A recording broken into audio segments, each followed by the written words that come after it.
আসসালামু আলাইকুম। বৃহস্পতিবারের রাত আসলেই আমি মামুনুর রশিদ আবারও চলে আসছি। আজকে আমাদের স্পেশাল গেস্ট, আমাদের রাজশাহীর ড্রামাটিক আইকন, আমার ছোটবেলা থেকে বড়বেলার যে অবস্থায় আছি আমরা যে যেখানে, রাজশাহীর সর্বকালের সর্বশ্রেষ্ঠ সেলিব্রিটি, আমাদের সকল মানুষের দোয়া যার সাথে আছে হার্ট থ্রব আমাদের খালেদ মাসুদ পাইলট ভাই। এখন আমি লাইভ দিয়েছি, আমার সাথে ডিরেক্ট লাইভে আমার সাথে যোগ হয়েছে। আর আমাদের সাথে আছেন, আমাদের যে গ্রুপটা ক্রিয়েট করেছে, মাসুদ রানা। পাইলট ভাই আসসালামু আলাইকুম। ওয়ালাইকুম আসসালাম ভাইয়া। মামুন ভাই কেমন আছেন আপনি? জি ভাইয়া আলহামদুলিল্লাহ, আপনি কেমন আছেন? আমি মাশাআল্লাহ ভালো আছি, আলহামদুলিল্লাহ। ভালো রাখছে এখন পর্যন্ত। মানে আশা করি যে সামনের দিনগুলো ভালো যেন যাই। জি আলহামদুলিল্লাহ। পাইলট ভাই, আপনার দিনকাল কেমন যাচ্ছে? দিনকাল তো আসলে সবার দিনই ভালো। বেসিক্যালি এই কোভিড এর মধ্যে আমরা যেভাবে সবাই পার করছি, হয়তো কারোর জন্য কিছুটা ভালো ব্যবসায়িক দিক দিয়ে, বাট আমার কাছে মনে হয় যে বেশিরভাগ মানুষই কিন্তু আসলে খুব একটা ভালো অবস্থা নাই। বিকজ আপনি স্বাধীনভাবে তো আপনি ঘুরতে পারছেন না, মুভমেন্ট নাই। তো সেই ক্ষেত্রে আমার কাছে মনে হয় যে কাজেরও একটা বাধ্যবাধকতা হয়ে গেছে। তো এর মধ্যে আমার কাছে মনে হয় যে কখনো কখনো আপনার কাছে খারাপ সময় আসবে, সেই খারাপ সময়টাকেও এনজয় করা খুবই ইম্পর্টেন্ট। তাই আমার মনে হয় যে সময়টা যাচ্ছে লকডাউনের মধ্যে, তার মধ্যে চেষ্টা করি যে কতখানি নিজেকে ভালো রাখা যায়, সুন্দর রাখা যায়, মনের দিক দিয়ে যেন ক্লিয়ার থাকা যায়। দিন শেষে তো আমাদের ভালো থাকতে হবে, এবং জানি না যে কোভিড কবে যাবে। সেই চিন্তা না করে বরঞ্চ লাইফটাকে নিয়ে চিন্তা করা ভালো, যে কত সুন্দরভাবে দিন পার করা যায়। জি জি। মাসুদ মামা, তোমার নাম মাসুদ রানা, আর আমাদের সাথে রাজশাহীর আমাদের যে পাইলট ভাই খালেদ মাসুদ পাইলট, নামের কিন্তু একটা দারুণ মিল আছে। তো আমরা আসলে কি এখানে পাইলট ভাই সবসময় আড্ডার ছলেই কথা বলি। আমি জানি আপনিও খুব ফানি, ক্রিকেটের পাশে আপনার সাথে যারা আমরা ছোটবেলায় মাসুদ রানা বই পড়তাম। মাসুদ রানা সবার ফেভারিট, আমাদের সবার ফেভারিট। ঠিক আছে। তো পাইলট ভাই, আপনি তো মানে বন্ধু সার্কেলে খেলাধুলার পাশাপাশি আপনি খুবই মজার একটা পার্সন, ক্যারেক্টার। আপনার আশেপাশে যাদের সাথে আপনি খেলাধুলা করছেন বা আপনার আশেপাশে যারা আপনাকে ফলো করে সবসময় থাকে, তাদের কাছে আমি শুনেছি। তো সেরকম একটা ইন্টারেস্টিং পার্সনকে আমরা আজকে লাইভে পেয়েছি, খুবই খুশি। এবং ইনস্ট্যান্টলি আমাদের এখানে খুব দ্রুত আমাদের লাইভে অনেক ভিউয়ার্স অলরেডি বেড়ে গেছে, কমেন্ট শুরু করে দিয়েছে। তো কমেন্ট গুলো এখনই পড়বো না, হ্যাঁ, আর একটু পরে পড়বো। তো তার আগে আমি জানবো যে আমাদের যে পাইলট ভাই আমাদের কাছে যে রাজশাহীর কি বলে কোর একটা পার্সন, যে এমন একজন মানুষ যার কখনোই কোনো নেগেটিভ কোনো সিগনেচার, নেগেটিভ কোনো ব্যাপার আমরা শুনিনি। স্পেশালি পাইলট ভাইয়ের আমি যে অ্যানাউন্সমেন্টটা করেছি, পাইলট ভাইয়ের কিছু ফ্যান ফলোয়ার্স আছে যারা আমার কাছে রিকোয়েস্ট করেছে, আমাদের যে মাসুদ মামার কাছে রিকোয়েস্ট করেছে যেন আমরা পাইলট ভাইয়ের সাথে একটু হলে কথা বলার সুযোগ করে দিই। আপনার এখানে কমেন্ট করেন, আমি পাইলট ভাইয়ের কাছে পৌঁছায় দিব, অবশ্যই সেগুলো পাইলট ভাই আপনাদের কাছে রেসপন্স করবেন। প্রথম কথা হলো, আমাদের এই রাজশাহীর যদি চালিকা যদি হেলিকপ্টার বলি, তো আমি ছোটবেলায় মনে করতাম যে এই পাইলট ভাই এই নামটা মনে হয় যে আপনি হয়তো বিমান চালাক বা এরকম কিছু একটা পাইলট ভাই। তো না, আমি চাই এরকম আর কেউ কিছু বলেছে আপনাকে? না, এটাই স্বাভাবিক। একটা মানুষের নাম তার পাইলট হতে পারে না। এবং যখনই কেউ শুনবে পাইলট বলতে কি বোঝায়, পাইলট বলতে আমরা সাধারণত গাড়ির ড্রাইভারকে কিন্তু পাইলট বলি না রাজশাহীতে। মানে বেসিক্যালি প্লেনের পাইলট যে চালায় তাকে পাইলট বলি। এবং এই নামটা সচরাচর কিন্তু বাস্তবে কিন্তু খুব কম দেখি না আমি কখনো যে পাইলট নাম কারো। এবং বাচ্চাদের কাছে কিন্তু আলটিমেটলি বাচ্চারা ছোটবেলা থেকে বই পড়ে কিন্তু পাইলট, প্লেন চালায় কে পাইলট। তো এটাই স্বাভাবিক আমার কাছে মনে হয়। যারাই নামটা এটা কিন্তু একটা দারুণ ভাই, যে যখন আপনি ক্রিকেট শুরু করেছেন আপনাকে খুব একটা বেশি মেনশন করতে হয়নি নামটা। না, নামটা অনেকবার 2 বার রিপিট করতে হয়েছে। যখন আমি বলেছি পাইলট, তো আবার একটু কনফিউজ হয়ে বলছে ভাই কি বললেন, মানে কনফার্ম হওয়ার জন্য যে পাইলট নামটা কি হতে পারে এরকম চিন্তা করার জন্য আবার হয়তো সেকেন্ড টাইম একটা রিপিট করতে হয়েছে যে কি যেন বলেন ভাই। তো তখন পাইলট আবার অনেক সময় সেকেন্ড টাইমে রিপিট করতে হয়েছে। মানে বিকজ এই নামগুলো তো মানুষ মানে শুনে না তো সহজে। জি জি জি। আসলে আর আপনার নামটা আনকমন হওয়াতে সবার কাছে খুব তাড়াতাড়ি গ্রহণযোগ্যতা পেয়েছে। আর একটা এবং ভালো খুব হয়েছে ভাইয়া, তাড়াতাড়ি এই আনকমন নামে একটা সুবিধা যে খুব সহজেই মানুষ রিকল করতে পারে। সেকেন্ড হচ্ছে আপনি যখন ফুটবল মাঠে দুটো টিম খেলছে, তো দেখবেন যে দুটো টিমের হয়তো প্লেয়ার গুলোকে খুবই কমন চেনা যাচ্ছে না, আননোন প্লেয়ার চেনা যাচ্ছে না, কিন্তু কেউ যদি ওখানে এমন কিছু চুলের কাটিং করেছে বা এমন কিছু মানে চেহারার বিকৃতি করেছে বা যার জন্য হয়তো মানুষ তাকে আলাদাভাবে চিনে, তো আমার নামটাও এমন একটা নাম হয়েছে ভাই যে নামটাতে খুব সহজে মানুষ চিনে ফেলতে পারে যে হ্যাঁ পাইলট। জি জি জি জি জি। জি পাইলট ভাই, আপনার ছেলেবেলা কিভাবে কেটেছে? এই রাজশাহীতেই বা কোথায় কিভাবে কাটিয়েছে ছেলেবেলা? আমার মনে হয় ছেলেবেলাটা পুরোটাই আমি রাজশাহীতে এবং বিশেষ করে সাগরপাড়া। আমার বেড়ে ওঠাটা পুরো রাজশাহী বেসড। আমি বলবো যে নর্মাল একটা রাজশাহী থেকে ছেলেরা যেমন মফস্বল শহরে থেকে যেমন বড় হয়, ঠিক আমি ওইভাবে বড় হয়েছি। ডান পিঠে ছেলে ছিলাম, খুবই ডান পিঠে ছিলাম। এমন কোনো গাছ ছিল না যে গাছ উঠতে পারতাম না। ডাব গাছ 3 তলা সমান ডাব গাছ একদম 30 সেকেন্ড উঠে যেতাম। তো এমন কোনো গাছ নাই বা যে মানে আমি বলবো যে ছাদ নাই যে উঠতে পারতাম না। ছোটবেলা থেকে অনেক ফিট ছিলাম এবং যেহেতু স্পোর্টস পরিবারে ছিলাম, আমার বাবা ফুটবল খেলতেন, চাচারা ফুটবল খেলতেন, সবাই খেলাধুলা করতেন। শুধুমাত্র আমি ক্রিকেটে আসছিলাম, পরবর্তী অনেকেই আমাদের সাধারণত ভাইরা ক্রিকেটে আসছে। তো পুরো ফ্যামিলিটাই আমি বলবো যে স্পোর্টসের। আর যেহেতু স্পোর্টসে ছিলাম তো অল স্পোর্টস ভালো ছিলাম, মানে ফুটবল ভালো খেলতাম, ক্রিকেট ভালো খেলতাম, ব্যাডমিন্টন ভালো খেলতাম, সব যে ধরনের যে কোনো স্পোর্টসই আসলে ভালো খেলতাম। তো এই ডান পিঠে ছেলে থেকেই খেলতে খেলতে একটা সময় দেখা গেলো যে মানে নিজের অজান্তে কখনোই চিন্তা করিনি যে আমি বাংলাদেশ টিমে খেলবো। খেলে যাচ্ছি খেলাটাকে এনজয় করি এবং ভালো খেলছি। তো মনে হতো যে না আরো কত ভালো খেলা যায়। নিজের মধ্যে অনেক প্রেস্টিজ কাজ করতো যে না আমি রান করলাম না কেন বা ভালো কিপিং করলাম না কেন। তো প্রত্যেকটা মুহূর্তে যেন ভালো রান করতে পারি বা ভালো কিপিং করতে পারি, এর জন্য অনেক হার্ডওয়ার্ক করতাম। এই করতে করতে একটা সময় ঢাকায় চলে গেলাম খেলতে। ঢাকা থেকে যে ওখানে আন্ডার-19 টিমে খেলার সুযোগ পেলাম, বাংলাদেশ টিমে। আন্ডার-19 খেলার পরে তারপরে আবার আস্তে এই টিমে খেলার সুযোগ পেলাম। তখন যখন আমি আস্তে এই যে খেলার পাওয়া শুরু করলাম, তখন মনে হলো যে না আমি তো আরো হার্ডওয়ার্ক করতে হবে এবং সামনের দিকে এগিয়ে যেতে হবে, বিকজ এই সুযোগটাকে আমার কাজে লাগাতে হবে। বিকজ আমার কাছে মনে হয় আমি পড়ালেখাও করতাম তখন, ইন্টারমিডিয়েট পাস করার পর ডিগ্রি করলাম। তখন আমার মনে হচ্ছে দুই পথে গেছিল আমার। বিকজ খেলাধুলা সব ঢাকা বেসড, ঢাকায় খেলাধুলা, রাজশাহীতে আমি পড়ালেখা, দুটো একসাথে কন্টিনিউ করতে পারছিলাম না। পরবর্তীতে তো দেখা হলো যে পড়ালেখাটা আর করতে পারলাম না। বাট আমি চিন্তা নিজের মধ্যে থেকে আসলো যে না খেলাটাকে আমাকে আমার ধরে নিতে হবে, যেটাই আমার ফার্স্ট অপশন, বিকজ এটাতে আমার মনে হয় ক্যারিয়ার হবে। তো ওই তখনই আর কি আমি খেলার মধ্যে পুরোটা ঢুকে যাই এবং আলটিমেটলি 97-এ যখন আমরা আইসিসি চ্যাম্পিয়ন হলাম, অসাধারণ একটা বাংলাদেশের ফিলিংস। আমার খালেদ মাসুদ পাইলট হিসেবে নিজেকে তৈরি হওয়া, মানুষ আমাকে চিনলো খালেদ মাসুদ পাইলট হিসেবে। সেখানে খেলোয়াড় তো অনেকেই তৈরি হয় অনেকভাবেই, বাট কিছু সময় লাগে, একটা দুটো আপনাকে মানে আমি বলবো যে টার্নিং পয়েন্ট লাগে। তো আমার যেমন টার্নিং পয়েন্ট ছিল 97 আইসিসিতে চ্যাম্পিয়ন হওয়া বাংলাদেশ টিম, এবং আমার একটা ভূমিকা ছিল।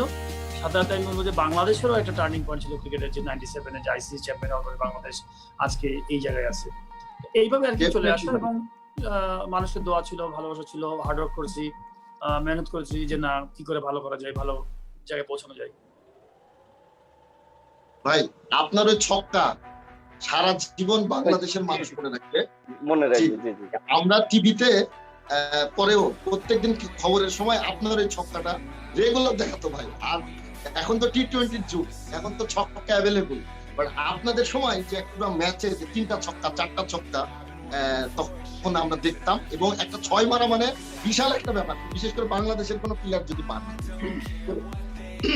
আপনার কাছে ভাই বিষয়টা কেমন এখনকার 6 আর তখনকার? যে আপনার ওই 6 ছাড়া আমরা কিন্তু মানে এখন যে ক্রিকেটটা দেখি, ওই ছক্কাটার একটা বিশাল অবদান। না এখন যে খেলাটা হচ্ছে, এখন তো হাইলাইটস হয়ে গেছে। হাইলাইট বলতে বোঝাচ্ছে যে একটা লম্বা, আমরা যেমন খেলা দেখি না, যে ফুটবল খেলাও যদি দেখি 90 মিনিটের খেলা, তারপর ওই খেলাটাকে যদি আপনাদের 10 মিনিটে নিয়ে চলে আসেন, তাহলে কি হলো, হাইলাইটসটা দেখছি। তো আমার মনে হয় তখনকার খেলা অনেক কোয়ালিটি স্কিলফুল ছিল। স্কিল বলতে বোঝাচ্ছে যে তখন প্লেয়ারদের কোয়ালিটি বলেন, এবং প্লেয়াররা আমি বলবো যে অনেক এখনো কোয়ালিটি প্লেয়ার আছে, বাট তখনকার প্লেয়ারের মধ্যে অনেক কোয়ালিটি ছিল। আপনি যদি কম্পেয়ার টু নাও, আমার কাছে মনে হয় যদি আমার আপনি যদি দেখেন ওই সময় শেন ওয়ানের মতো প্লেয়ার বা মুরারির মতো বোলার, ওয়াসিম আকরামের মতো ফাস্ট বোলার, এটা এখন কিন্তু আপনি পাবেন না। এখন কিন্তু দুনিয়া অনেক সময় অনেক প্লেয়ারের নামও জানেন না, আপনি হয়তো বেশিরভাগ মানুষ। তখন কিন্তু আমার মনে হয় যে কোয়ালিটি অফ ক্রিকেট বলতে গেলে ম্যাক্সিমাম টিম ইন্ডিয়ার, তখন টিম দেখেন আপনি টেন্ডুলকার, সৌরভ গাঙ্গুলি, রাহুল দ্রাবিড়, শ্রীনাথ, কুম্বলে, অসাধারণ টিম। এদিকে শ্রীলঙ্কাতে জয়াবর্ধনে, তারপরে আপনার ডিসিলভা খেলে, রানাতুঙ্গা খেলে, সাঙ্গাকারা খেলে, জয়সূর্য খেলে, চামিন্ডা বাস, কোয়ালিটি অফ প্লেয়ার চিন্তা করে দেখেন, মুরলীধরন। এদিকে যদি আপনি অস্ট্রেলিয়া দেখেন, Australia one of the best team ছিল তখন, ক্রিস যারা ছিল। তারপরে ইংল্যান্ড টিম আপনি দেখেন হারমিশন ছিল, হ্যাঁ কত প্লেয়ার ছিল, এবং ওয়েস্ট ইন্ডিজ টিমও তখন খুবই ভালো ছিল, ক্রিস গেল তখন পিক ফর্মে। আপনি সব কিছু প্রত্যেকটা টিম, এমনকি সাউথ আফ্রিকাও কিন্তু খুব ভালো টিম ছিল। আরেকটা যদি বলা যায় জিম্বাবুয়ে টিমে, যে এখন বাংলাদেশ এখন যে অবস্থা, আমার মনে হয় যে ওই সময়ের সাথে যদি জিম্বাবুয়ে টিমকে কম্পেয়ার করা যায়, এখন আমি বলবো যে ওই জিম্বাবুয়ে যদি এ গ্রেড ধরা যায়, এখন তো জিম্বাবুয়ে সি অথবা ডি গ্রেডের, কারণ ওই কোয়ালিটি প্লেয়ারই তো না এখন। হিস্ট্রিক, ব্লিগনাট, অ্যান্ডি ফ্লাওয়ার, ওই ধরনের কোয়ালিটি তো নাই এখন জিম্বাবুয়ে। আমি কেন বলছি তখন, এখন হয়ে গেছে নো ডাউট, এখন সময়ের সাথে চেঞ্জ হয়েছে, কনসেপ্ট চেঞ্জ হয়েছে, টি20 ফরম্যাটে খেলা আসছে, কে কত 6 মারতে পারে, কে কত ভ্যারিয়েশন বল করতে পারে। বাট তখন অনেক এক্সট্রা আমি বলবো যে স্কিল ছিল প্লেয়ারদের, বিকজ কম পরিমাণ খেলা হতো, লঙ্গার ভার্সন ক্রিকেট খেলা হতো অনেক, উইকেটগুলো ছিল এমন যে আপনি শুধু ব্যাটসম্যানের জন্য ফ্রেন্ডলি না, বোলিং এবং ব্যাটিং ফ্রেন্ডলি দুটোই আর কি। আপনি যেমন 50 ওভারে খেলায় আপনি হয়তো 200 রান করেও ম্যাচ জিতে যেত তখনকার সময়, এখন তো 300 করেও জিতে যায়। তো তখন কিন্তু শুধুমাত্র ব্যাটসম্যানরা ছিল না, তখন কিন্তু দুই পক্ষেরই ছিল, এবং এই জন্য প্রত্যেকটা সাইডের কোয়ালিটি জিনিসগুলো বেরিয়ে আসছে। এখন বেসিক্যালি আমি বলবো যে এখন কিছুটা কাইন্ড অফ দর্শকের জন্যই আর কি খেলাটা হয়েছে। দর্শকের জন্য আগেও খেলা ছিল, কিন্তু এখন ওভারঅল বেশিরভাগই দর্শকের জন্য। দর্শককে মাঠে টানার জন্য কত রকম কনসেপ্ট তৈরি করা যায়, যে বেশি রান করানো যায়, 10 ওভারের পাওয়ার প্লে, লাস্টে পাওয়ার প্লে, কি করে আপনি কে কত 6 মাত্র টি20 খেলা নিয়ে আসা, ডে নাইট খেলা নিয়ে আসা। ডে নাইট তো বেসিক্যালি আসছে হচ্ছে ইংল্যান্ড, নিউজিল্যান্ড এগুলো থেকে, বিকজ ওই সব দেশে কিন্তু দর্শক হয় না, বিকজ আপনি জানেন যে দিনের বেলা তাদের কিন্তু ওয়ার্কিং টাইমে কেউ ছুটি পায় না, কেউ বেড়াতে পারে না। আমাদের বাংলাদেশের মতো না যে একটা কোথাও খেলা হলেই 20,000 দর্শক রবিবারে বা সোমবারে আপনি পেয়ে যাবেন, কিন্তু ইংল্যান্ড, নিউজিল্যান্ডে তো বা ওইরকম পাবেন না, বিকজ তাদের দিন অনেক আগে থেকে সেট করা, ছুটি নিতে হলে অনেক আগে নিতে হয়। তো তারা চিন্তা করলো যে কি করে এই খেলাটাকে যেন দর্শক ফুল ক্রাউড হয়, তার জন্য পরবর্তীতে চিন্তা করলো যে না ঠিক আছে, রাত্রে খেলাটাকে নিয়ে যায়, এই জন্য ডে নাইটের ব্যবস্থা করলো। তো আমাদের দেশে ডে নাইট বলেন আর আপনি ডে বলেন, ঘটনা কিন্তু একই। দিনের বেলাও যদি সকাল 9টায় খেলা দেন তাও ফুল ক্রাউড, রাত্রে খেলা দিলেও ফুল ক্রাউড। আমরা আমাদের বাংলাদেশে এগুলো সমস্যা নাই, এই দর্শকের জন্য আর কি আলটিমেটলি জনপ্রিয় করার জন্য আরো বেশি এগুলা কনসেপ্টগুলোকে নিয়ে আসা। না সেটাই পাইলট ভাই। তো এখানে আপনার কথা যে কত মানুষ শুনছে, কমেন্ট করছে, একটু আপনাকে শোনায় যে আপনার ভালো লাগবে যে আমরা রাজশাহীর সাদামাটা মানুষ, আর পাইলট ভাই আপনি আমাদের কাছে একটা সেলিব্রিটি, একটা বিগ একটা পারসন। না আমি মামুন ভাই আমি বলি, আপনি যেভাবে আমাকে ইন্ট্রো দিয়েছেন বা এখন যেভাবে বলছেন, আমার কাছে মনে হয় যে আমরা খেলাধুলা আমি করেছি ঠিকই, আল্লাহ হয়তো আমাকে সেই সম্মানটা দিয়েছেন। আমি খেলেছিলাম, মানুষ আমাকে ভালোবাসছিল, সম্মান দিয়েছে। আর আমার কাছে মনে হয় যে আমি না থেকে ওটা আরেকজন হয়তো করতো, ওই দায়িত্বটা একজন করতে হতো। আমার মনে হয় যে ওই চ্যাপ্টার কিন্তু আমার শেষ। আমার কাছে মনে হয় যে ওই চ্যাপ্টার কিন্তু আমি সবসময় হিস্ট্রি নিয়ে আসলে খুব এটা বেশি থাকি না। আমি একজন সাধারণ মানুষ, আমার কাছে মনে হয় এর চেয়ে বড় আর কিছু নাই আমার পরিচয়। আমি আর না সিরিয়াসলি অনেস্টলি আমি আমার 10টা মানুষের মতো আমি চাই যে আমার জীবন লাইফস্টাইল আমার ওরকমই হওয়া উচিত, যে নেক্সট টাইমটা আমি কি করব। গতকালকে কি গেছে আমার দেখা দরকার নাই, গতকালকে আমি কত বড় প্লেয়ার ছিলাম আমার দেখা দরকার নাই, কিন্তু আজকে কেমন আছি এবং কালকে কি করতে হবে সেটা নিয়ে আমি খুব ব্যস্ত। না ভাই এটা তো অবশ্যই আপনি কিন্তু এখনো মানে বিষয়টা এরকম না যে আপনি আগে ভালো ছিলেন, ভালো ক্রিকেটার ছিলেন বা ন্যাশনাল টিমে ছিলেন ভাই, এটা আপনি এখনো মানুষের লাখো বাংলাদেশের মানুষের হৃদয় আপনি পাইলট হয়ে আছেন। সেটা প্রমাণ আমি দেখাই আপনাকে, যে এখানে কমেন্ট গুলো আসছে আপনার জন্য, কত মানুষ করেছে আমি এতগুলো পড়তে পারবো না। এখানে আকিবুর রহমান আকিব আপনাকে সালাম দিয়েছে, ইসমত শ্যামলী, সাইফুল ইসলাম, আমরিন আক্তার, বিখ্যাত মানুষ আমাদের সাথে, সাইমা আলম, আসসালামু আলাইকুম সবাইকে, শিল্পা পারভিন ঢাকা থেকে দেখছে, হাবিবা সুলতানা, উম্মেদ সাদিয়া, সুমন হাসান লিখেছে, পাইলট ভাই আসসালামু আলাইকুম, আমি সুমন প্রগতি সরণির প্লেয়ার ছিলাম। আবু হানিমাকে আপনাকেও বাসা ভাইকে পার্সোনালি নেটে বোলিং করতাম, আপনাকে বোলিং করতো সে। আমার কোচ ছিলেন মামুন স্যার, আমি ছিলাম না নিশ্চয়। শীতের আমাদের নেটে আপনাকে বোলিং করতো ভাই সুমন হাসান, একটু তার জন্য আপনি চিনতে পারছেন কিনা অথবা তার জন্য একটা মেসেজ করতে। না, আমি বেসিক্যালি সবাইকে আমার সালাম, বিকজ আমি তো সবাইকে দেখতে পাচ্ছি না, সবাই হয়তো আমাকে দেখতে পাচ্ছে। বাট প্রথমে আমি যেহেতু অ্যাঙ্করিং শুরু করছি মামুন ভাই, আপনি এবং মাসুদ ভাই, তো সবাইকে আমার সালাম দেওয়া হয় নাই। বাট সবাই আশা করি ভালো আছেন, সুস্থ আছেন এবং সেফ আছেন। আর থ্যাংক ইউ সো মাচ, আপনারা আপনাদের ভ্যালুয়েবল টাইম আমার সাথে সময় দিয়েছেন। আশা করি যে ভালো লাগবে, অনেক মজার কথা হবে। দোয়া করবেন যেন আরো ভালো কিছু করতে পারি বাংলাদেশের জন্য এবং রাজ্যের জন্য। ইনশাল্লাহ। ফাহমিদা খাতুন বলেছেন খালেদ মাসুদ পাইলট রাজশাহীর গর্ব। ইসমত শ্যামলী বলেছেন খালেদ মাসুদ পাইলট আমাদের গ্রুপে আসার জন্য অনেক অভিনন্দন। পাইলট ভাই, এই অভিনন্দন আসলে আমরা আপনাকে, আমাদের রাজশাহীর উদ্যোক্তা ছোট্ট যারা এন্টারপ্রেনার আমরা এখানে কাজ করছে বা করতে চাচ্ছে, বা তারা ইন্টারনেটের মাধ্যমে ঘরে বসে ব্যবসা করছে, তো এই বিষয়টাকে ভাই আপনি কিভাবে দেখেন এই সময়? না, আমার কাছে মনে হয় যে গতানুগতিক কোনো কিছু চিন্তা না করে যারা বিশেষ করে ইয়াং জেনারেশন যারা আছে, আমার মনে হয় যে আমি যদিও হয়তো তাদের কাছে একটু প্রবীণ তাদের কাছে, বাট আমি কিন্তু বয়সে হয়তো প্রবীণ হতে পারি। আমার মনে হয় যে মনের দিক দিয়ে কিন্তু আমি কিন্তু এখনো ইয়াং। আমার কাছে মনে হয় আমি এখনো ওই 18-20 বছরের ছেলের চেয়ে কম না। না, সিরিয়াসলি টু বি অনেস্ট, আমি কিন্তু মনের দিক না, আপনি দেখতে কি ভাই 21 প্লাস না। আমি মামুন ভাই, আমি প্রথমে বলি আমি কিন্তু খুবই ফিটনেসের ব্যাপারে খুবই সচেতন, খাওয়া দাওয়ার ব্যাপারে খুব সচেতন। সেকেন্ড হচ্ছে আমি অনেক হার্ড ওয়ার্ক করতে পছন্দ করি। মানে হার্ড ওয়ার্ক বলতে কি, আমি একটা জিনিস আমি বিশ্বাস করি যে আল্লাহ দুটো হাত পা দিয়েছে সুস্থ, এখন বাদ বাকি দায়িত্ব হচ্ছে আমাকে মেধার মাধ্যমে পরিশ্রম করা, মেধা নিয়ে পরিশ্রম করা। শুধু পরিশ্রম করলে হবে না, মেধা নিয়ে পরিশ্রম, এইটা আমার বেসিক্যালি। এবং যেটা যেন আমি এটার মধ্যে অনেক কিছু আরো ডিটেলস আছে যে আমি কতখানি সৎ থাকতে পারি, কতক্ষণ থাকতে পারি, যে মানুষের সাথে যেন ইনজাস্টিস না হয়, এগুলো তো ধরেন আরো ডিটেলস আছে, সেইগুলো পরের কথা। বাট আমি শুধু বলবো যে প্রচুর এই মার্কেটটা আমার কাছে মনে হয় যে, যদিও আমি বিজনেস রিলেটেড না, বাট ব্যবসায়িক প্রচুর মানুষের সাথে আমার মেলামেশা হয়। ঢাকায় যে লম্বা সময় কেটেছি আমি, আকিজ গ্রুপে আছি, ওখানে আকিজ ফুড অ্যান্ড বেভারেজ আছি, স্পোর্টস ডিপার্টমেন্ট যদিও। তো সেই ক্ষেত্রে আমার বিজনেসের অনেক কিছু দেখার সুযোগ হয়, সৌভাগ্য হয়। ভালো ভালো ব্র্যান্ড সাথে যারা ব্র্যান্ডের সাথে কাজ করেন বা বিভিন্ন ডিপার্টমেন্টে কাজ করেন, কি করে মার্কেটিং করেন, কি করে সেলস করেন, বিভিন্ন কোম্পানির সাথে পরিচয় হয়, মানুষের সাথে।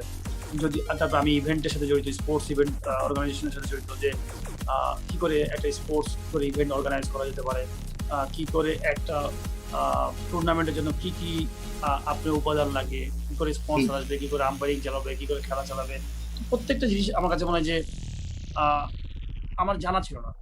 বাট যখন আমি খেলা ছাড়ার পরে মনে হয়েছে যখন আমি এটার মধ্যে কাজ করছি, 100% মনোযোগী হলে আমার কাছে মনে হয় যে আপনি কখনোই মিস হবে না কোনো বুঝতে।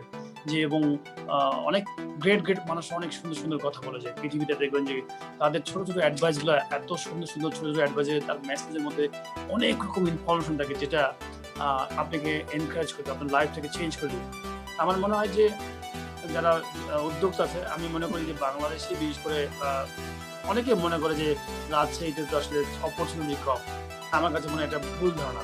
অপরচুনিটি গোটা দুনিয়ায় আছে, আল্লাহ সব জায়গায় অপরচুনিটি দিয়ে রাখছে, কিন্তু অপরচুনিটি বের করতে হবে আপনার নিজস্ব মেধা দিয়ে, ইনোভেটিভ আইডিয়া দিয়ে আপনাকে অপরচুনিটি তৈরি করতে হবে। শুধুমাত্র মানুষ একটা এটা বানিয়েছে আমি দেখা থেকে ওটাও কপি করছি তা না, আপনাকে অনেক রকম নিজের আইডিয়া বের করে। আর আইডিয়া বলতে যে অনেকেই আমরা বিভিন্ন রকম মানুষের বন্ধু বান্ধবের পাল্লায় পড়ে হতে দেখো যে বিভিন্ন ড্রিম দেয় যে এটা কর, ওটা কর, এটা করো, ওটা ভালো হবে, তো না বুঝে শুনে দেখা গেলো যে ওটার কোনো কিছু অ্যানালাইসিস না করে, অ্যানালাইটিক হিসেবে না করে, কোন ওয়েদারে করলে ভালো, কোন সময় করলে ভালো, আমাদের এই মানে রাজশাহীর মতো জায়গাটা করা যাবে কিনা, তো সমস্ত কিছু আপনাকে একটা জিনিস, যে কোনো জিনিস করতে গেলে আপনাকে একটা পুরা যাচাই বাছাই করে দেন আপনাকে এখন ওইখানে আপনি হাত দিবেন।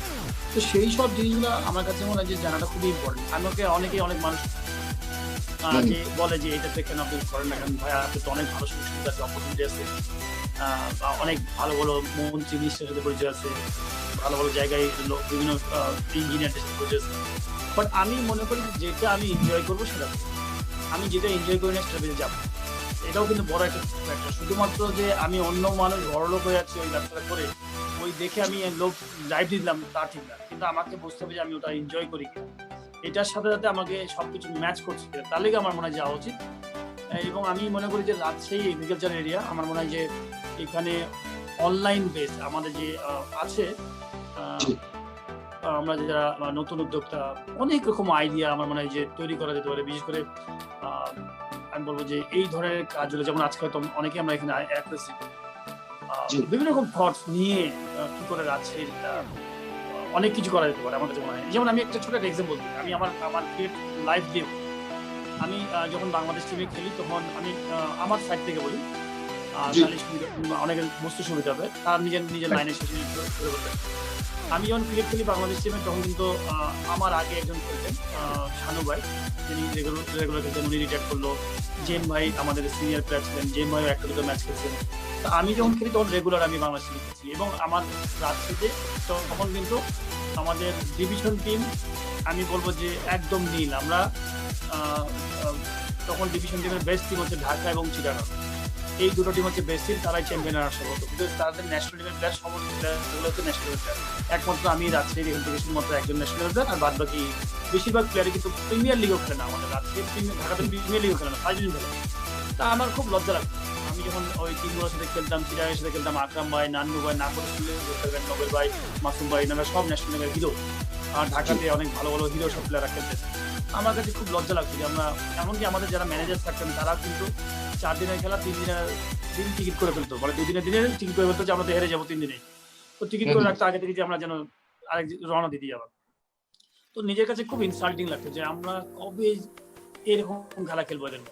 তো যখন আমি ওই রকম নিজের কাছে খারাপ লাগতো, আমি তারপরে যখনই সুযোগ পেতাম রাজশাহী দেশে আমরা ফুটবল খেলতাম, আমি যাদেরকে নিয়ে খেলতাম ডিভিশন টিমে, যাদের সাথে আমরা খেলার সুযোগ হতো, তাদেরকে নিয়ে রাজশাহী কলেজ মাঠে আমরা ফুটবল প্র্যাকটিস করতাম রেগুলার।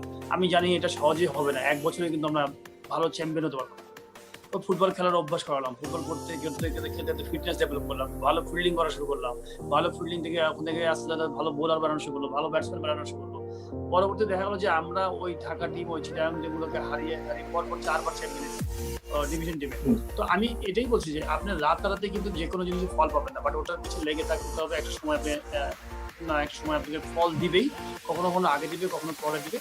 বাট আমি বলছি যে এই জন্যই যে রাজশাহীর মতো জায়গাতেও কিন্তু আমরা অনেক ভালো ভালো প্লেয়ার তৈরি করতাম, যেখানে কিন্তু কোনো সুযোগ সুবিধা ছিল না। আজ থেকে 12, 13, 15 বছর আগে কোনো সুযোগ সুবিধা ছিল না। তো কেন প্লেয়ার বেড়াবে না? হার্ড ওয়ার্ক করবো, পরিশ্রম করবো, এবং মানুষের মধ্যে মেধা থাকলে কোনো মেধাটাকে ইউজ করে ওখানে আমি যাবো না। তবে সবকিছু মিলে আমি বলবো যে যারা নতুন উদ্যোক্তা আসছে তাদেরকেই বের করতে হবে যে কোন পথ দিয়ে আমাকে এখান থেকে সাকসেস হওয়া যায়।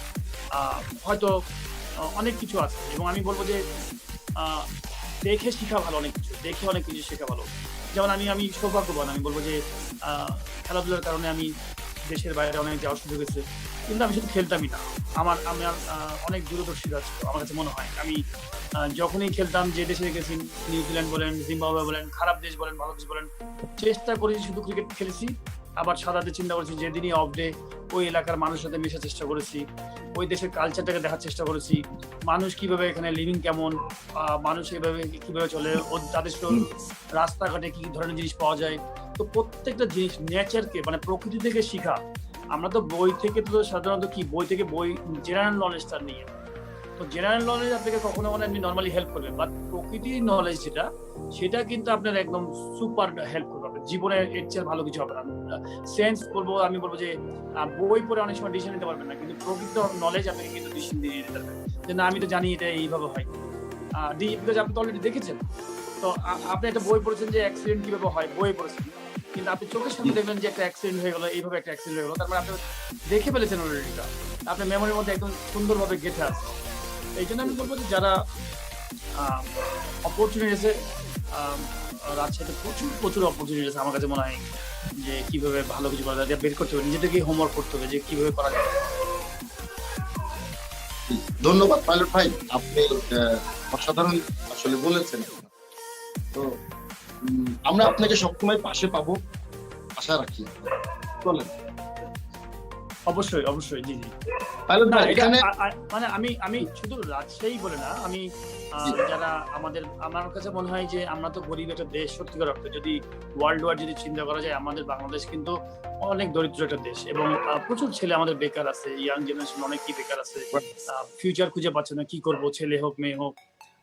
আমার কাছে মনে হয় যে আহ, আমাদেরকে বেরিয়ে আসতে হবে এখান থেকে, যেভাবে হোক আমাদেরকে পথ বের করতে হবে। নিজে আল্লাহ সবচেয়ে বড় জিনিস একটা, আমার কাছে মনে হয় যে অনেকে হয়তো ধৈর্য হারিয়ে ফেলেন, আসলে ডিফিকাল্ট অনেক সময়, অনেকে পরিবার থেকে অনেকে ধৈর্য হারাটাই স্বাভাবিক, কিন্তু এরকম সাপোর্ট পায় না, পরিবেশ নাই। বাট আমার আরেকটা বলবো যে একটা জিনিস সবসময় মনে করতে হবে যে আমি জিরো বলতে এরকম যে আমাকে সবচেয়ে বড় যে অর্জন আমার জীবনের, সেটা হচ্ছে আমার আল্লাহ আমাকে সুস্থ পৃথিবীতে ভাবে পাঠাইছে। এই যে দুটো হাত, দুটো পা এবং আমার মস্তিষ্ক দিয়েছে, এটার এখন ইউটিলাইজেশন হচ্ছে আমার নিজের। আমি এখন কতখানি পরিশ্রম করব, কতখানি নিজেকে আমাকে বিভিন্নভাবে আমাকে কি কি দিক বের করতে হবে যে আমাকে নিজেকেই, যে আমি এখান থেকে সাকসেস বেড়াতে চাই। বাবা মা কাছে মানে বলবো থ্যাংক ইউ দিতে হবে, যে এরকম আবার বাবা মা আমাকে জন্ম দিয়েছে, বাবা মার কাছে আমি আর কিছু চাই না, আমার আর কিছু চাই না আমার দুনিয়াতে। এখন হচ্ছে আমার সামনের দিকে এগোনো, আমি কি করে বাবা মাকে রিটার্ন। জি ভাই, ঠিকই বলেছেন আপনি। তো এই যে আমরা এই উদ্যোক্তা গ্রুপ, আমরা রাজশাহী উদ্যোক্তা নাম দিয়েছি, এখানে আমরা অনেককে এক জায়গাতে করার চেষ্টা করতেছি, এবং আমরা এখানকার ভালো খারাপ বিভিন্ন ধরনের এক্সপিরিয়েন্স আমাদের হচ্ছে। অনেকে হয়তো ভাবছে এই যে লাইভ প্রোগ্রাম করছি, হয়তো শো আপ করছি, হ্যাঁ সেলিব্রিটি আসছে, আমরা কথা বলছি, এটা it's like not a fashion, এটা কোনো ফ্যাশন না। আমি জানি আমার অনেকেই ভালো মন্দ নিয়ে কথা বলবে, আমরা সেটা ভাবছি না, আমরা পজিটিভ চিন্তা করছি। যে এই যে পাইলট ভাই আসছে এখানে, আমাদের হৃদয় আসছে এখানে, চিলিসের 3 ভাই আসছে, বিভিন্ন যারা রেগুলার ওয়ার্ক করছে, রেগুলার স্ট্রাগল করেছে, জীবন দেখছে। তো পাইলট ভাই বললেন না বিদেশে লিখেছেন, আপনি বিভিন্ন কান্ট্রি লিখেছেন, হ্যাঁ এই রাজশাহীর তো আপনি মানুষ, আমাদের রাষ্ট্রের এই যে সহজ সরল জায়গা থেকে আপনি উঠে গেছেন, বাট আপনার মধ্যে সেই কোয়ালিটি ছিল, সেই ট্যালেন্ট ছিল। বাট সবচেয়ে বড় কথা, আপনি বারবার যেটা বলার চেষ্টা করছেন যে একাগ্রতা, চেষ্টা করা, ছাড়া যাবে না, লেগে থাকতে হবে। এটা সত্য কথা বলেছেন যে আমাদের ইয়াং জেনারেশনের মধ্যে আমাদের হয়তো এই জিনিসটা ল্যাকিং আছে। তো আমাদের এই গ্রুপে আমরা আসলে সেইগুলো নিয়ে কাজ করতে যাচ্ছি, যে উদ্যোক্তারা কোথায় যে হারিয়ে যাচ্ছে। উদ্যোক্তা এটা তো কোনো ফ্যাশন না, একটা ব্যবসা করার কঠিন কাজ। তো এটা করতে গেলে যে তাদের একটা লোগো থেকে শুরু করে, হ্যাঁ একটা ব্র্যান্ডিং করা, হ্যাঁ কর্পোরেট কালচারের সাথে অ্যাডাপ্ট করা, সেগুলোতে ডেলিভারি দেওয়া, কমিউনিকেশন বিল্ড আপ করা, আস্থা অর্জন করা, প্রত্যেকটা কিন্তু অনেক কঠিন কাজ। আমি একটা ফেসবুকে একটা পেজ ওপেন করে দিলাম, কালকে থেকে সবাই আমার এখান থেকে কেউ পারচেস করবে, এত সহজ ব্যাপারটা আসলে নেই, তাই না পাইলট ভাই?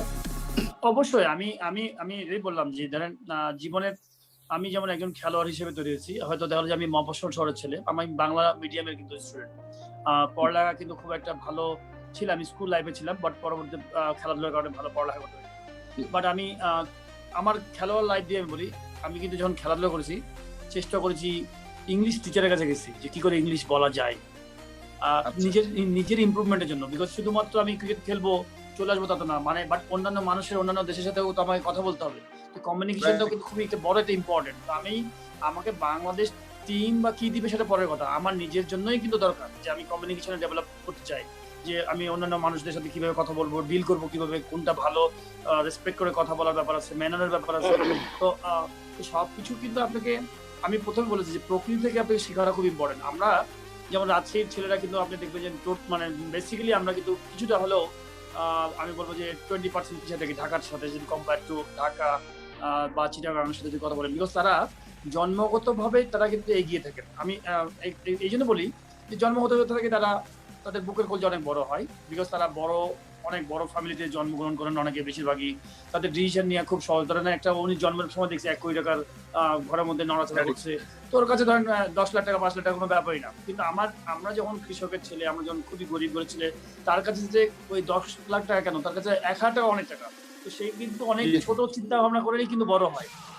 তো এই জায়গাগুলোতে আমার কাছে মনে হয় যে খুবই ইম্পর্টেন্ট, যে আমাদের যারা আমরা পিছায় আছি, আমার কাছে মনে হয় পিছাই নাই, কিন্তু পিছানোর থেকে ওইখানে যে পৌঁছাতে পারবো যদি আমি প্রত্যেকটা জিনিসকে অবজার্ভ করি যে কোন কোন মানুষ কোন কোন সাইডে কি ভালো ভালো কথা বলছে, ভালো ভালো কথাগুলোকে আমার ব্রেনে ঢোকানোটা খুবই ইম্পর্টেন্ট। আর খারাপ জিনিস তো থাকবে, খারাপ জিনিস আমার দরকার নেই।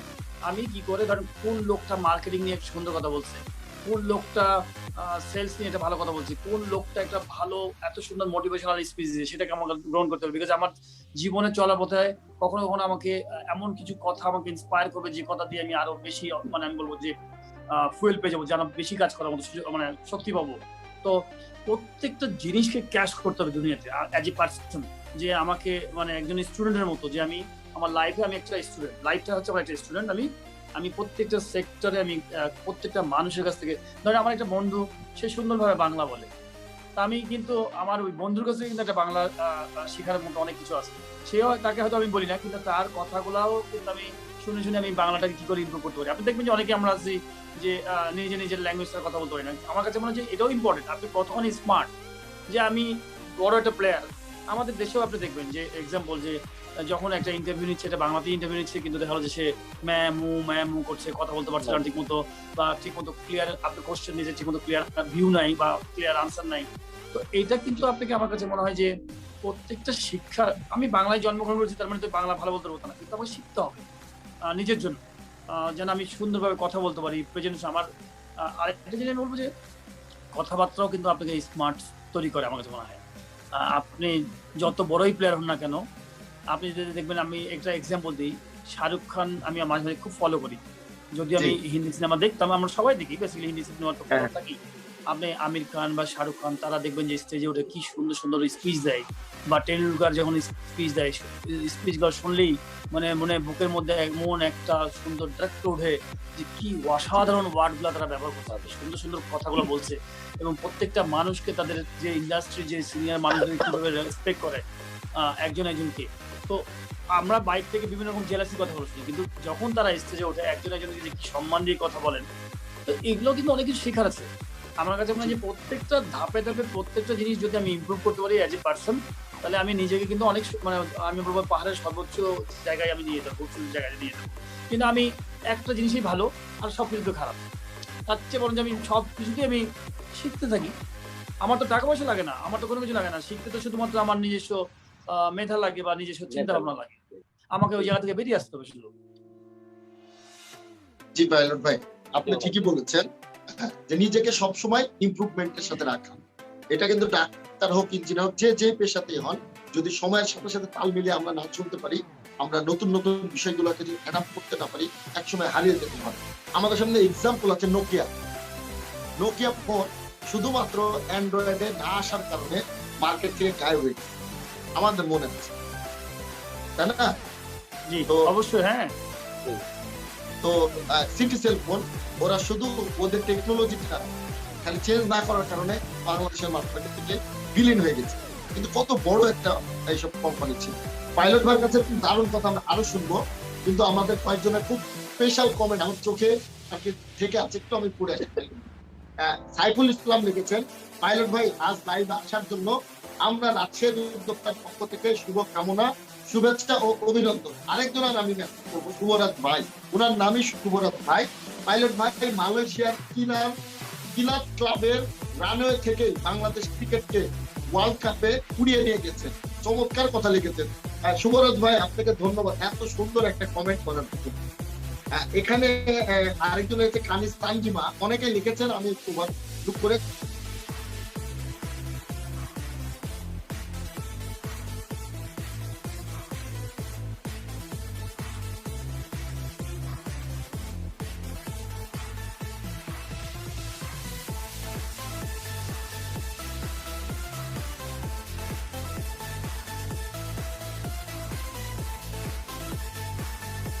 হ্যালো। হ্যাঁ, আমি একটু লাইনটা ক্লিয়ার নিল, এখন আবার ক্লিয়ার আসছে। জি জি জি জি, এখন আসছে। মামুন ভাই মনে হয় হারা গেছে। জি জি, মনে হয় নেটের সমস্যা হয়েছে। হ্যাঁ। ভাইয়া, আপনার যে মানে একটা কথা বলার ছিল আমার। প্লিজ। হ্যাঁ, আমি তখন ক্লাস 10-এ পড়ি। আপনি যে আপনি বিশ্বকাপ, মানে ওটা কি বিশ্বকাপ 97 আইসিসি বিশ্বকাপে আপনি যখন জয়ী হলেন আর কি, আমি তখন ওই খেলাটা দেখা হয়নি, আমি স্কুল থেকে ফিরতেছি তখন বেলদার পাড়ার ওখানে আমাকে একজন বলতেছে, ভাইয়া আপনি যেহেতু স্কুল ড্রেস পরে আছেন সাদা শার্টটা একটু খুলে দেন, না হলে পুরো গা মিটে যাবে। কেন ভাই? সে রঙে চুবড়ায় আপনাকে দিবে। তা আমার সেই অনুভূতি, আমি কেন এটা করতেছেন, বলছে যে আমাদের বাংলাদেশ এখন বিশ্বকাপ খেলবে, এটা কি আপনি জানেন? আমি ভাই আমি স্কুল থেকে আসতেছি, আমি জানি না।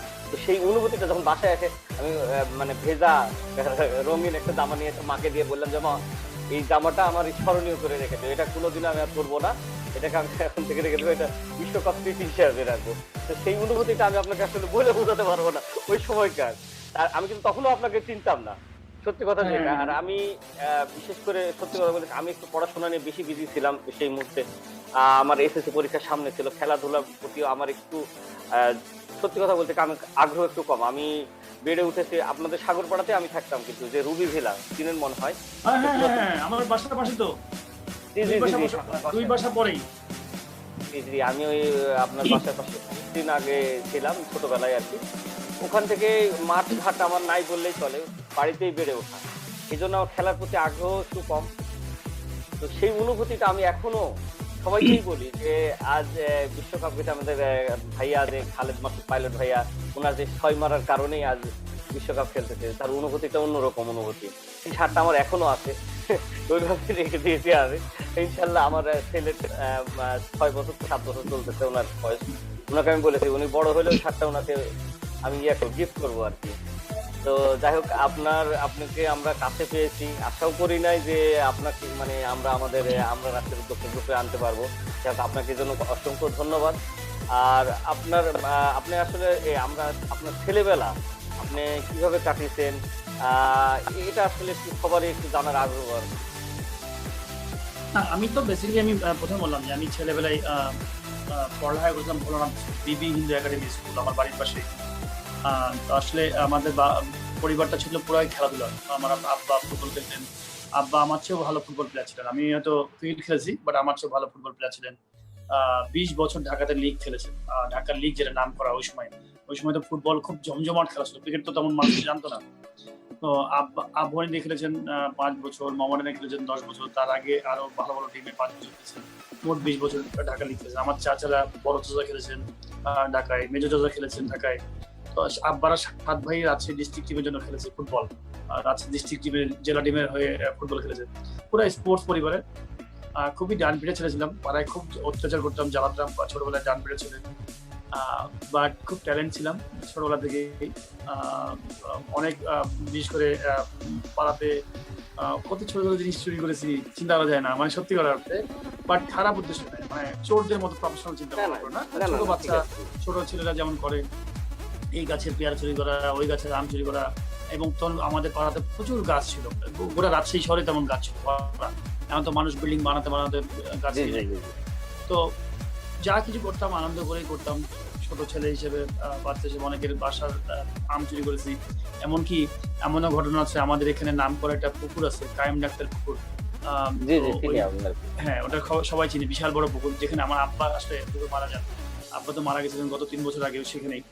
তো সেইখানে যে বিশাল বড় একটা আম গাছ আছে, তো কায়েম চাচা উনি ডাক্তার, বয়স্ক মানুষ অনেক। তখন আমি যখন বাংলাদেশ টিমে ভালো খেললাম 97-এ, তখনই ওই চাচার বয়স অলমোস্ট আমার কাছে মনে হয় যে 80-90 মতো হবে, তার বয়স হয়ে গেছে। ওই গাছের আমরা আম চুরি করে খেতাম। তো ভালো খেলার পরে ওই চাচার দিকে গাছ থেকে পাকা পাকা আম একদম গাছ থেকে পেরে নিয়ে আমাকে বাসায় অনেকখানি আম দিয়ে, যে বাবা তুই আমার গাছের আম চুরি করা লাগবে না, তুই আমার গাছের আম তুই আমার কাছেই খাবি, কিনে খা।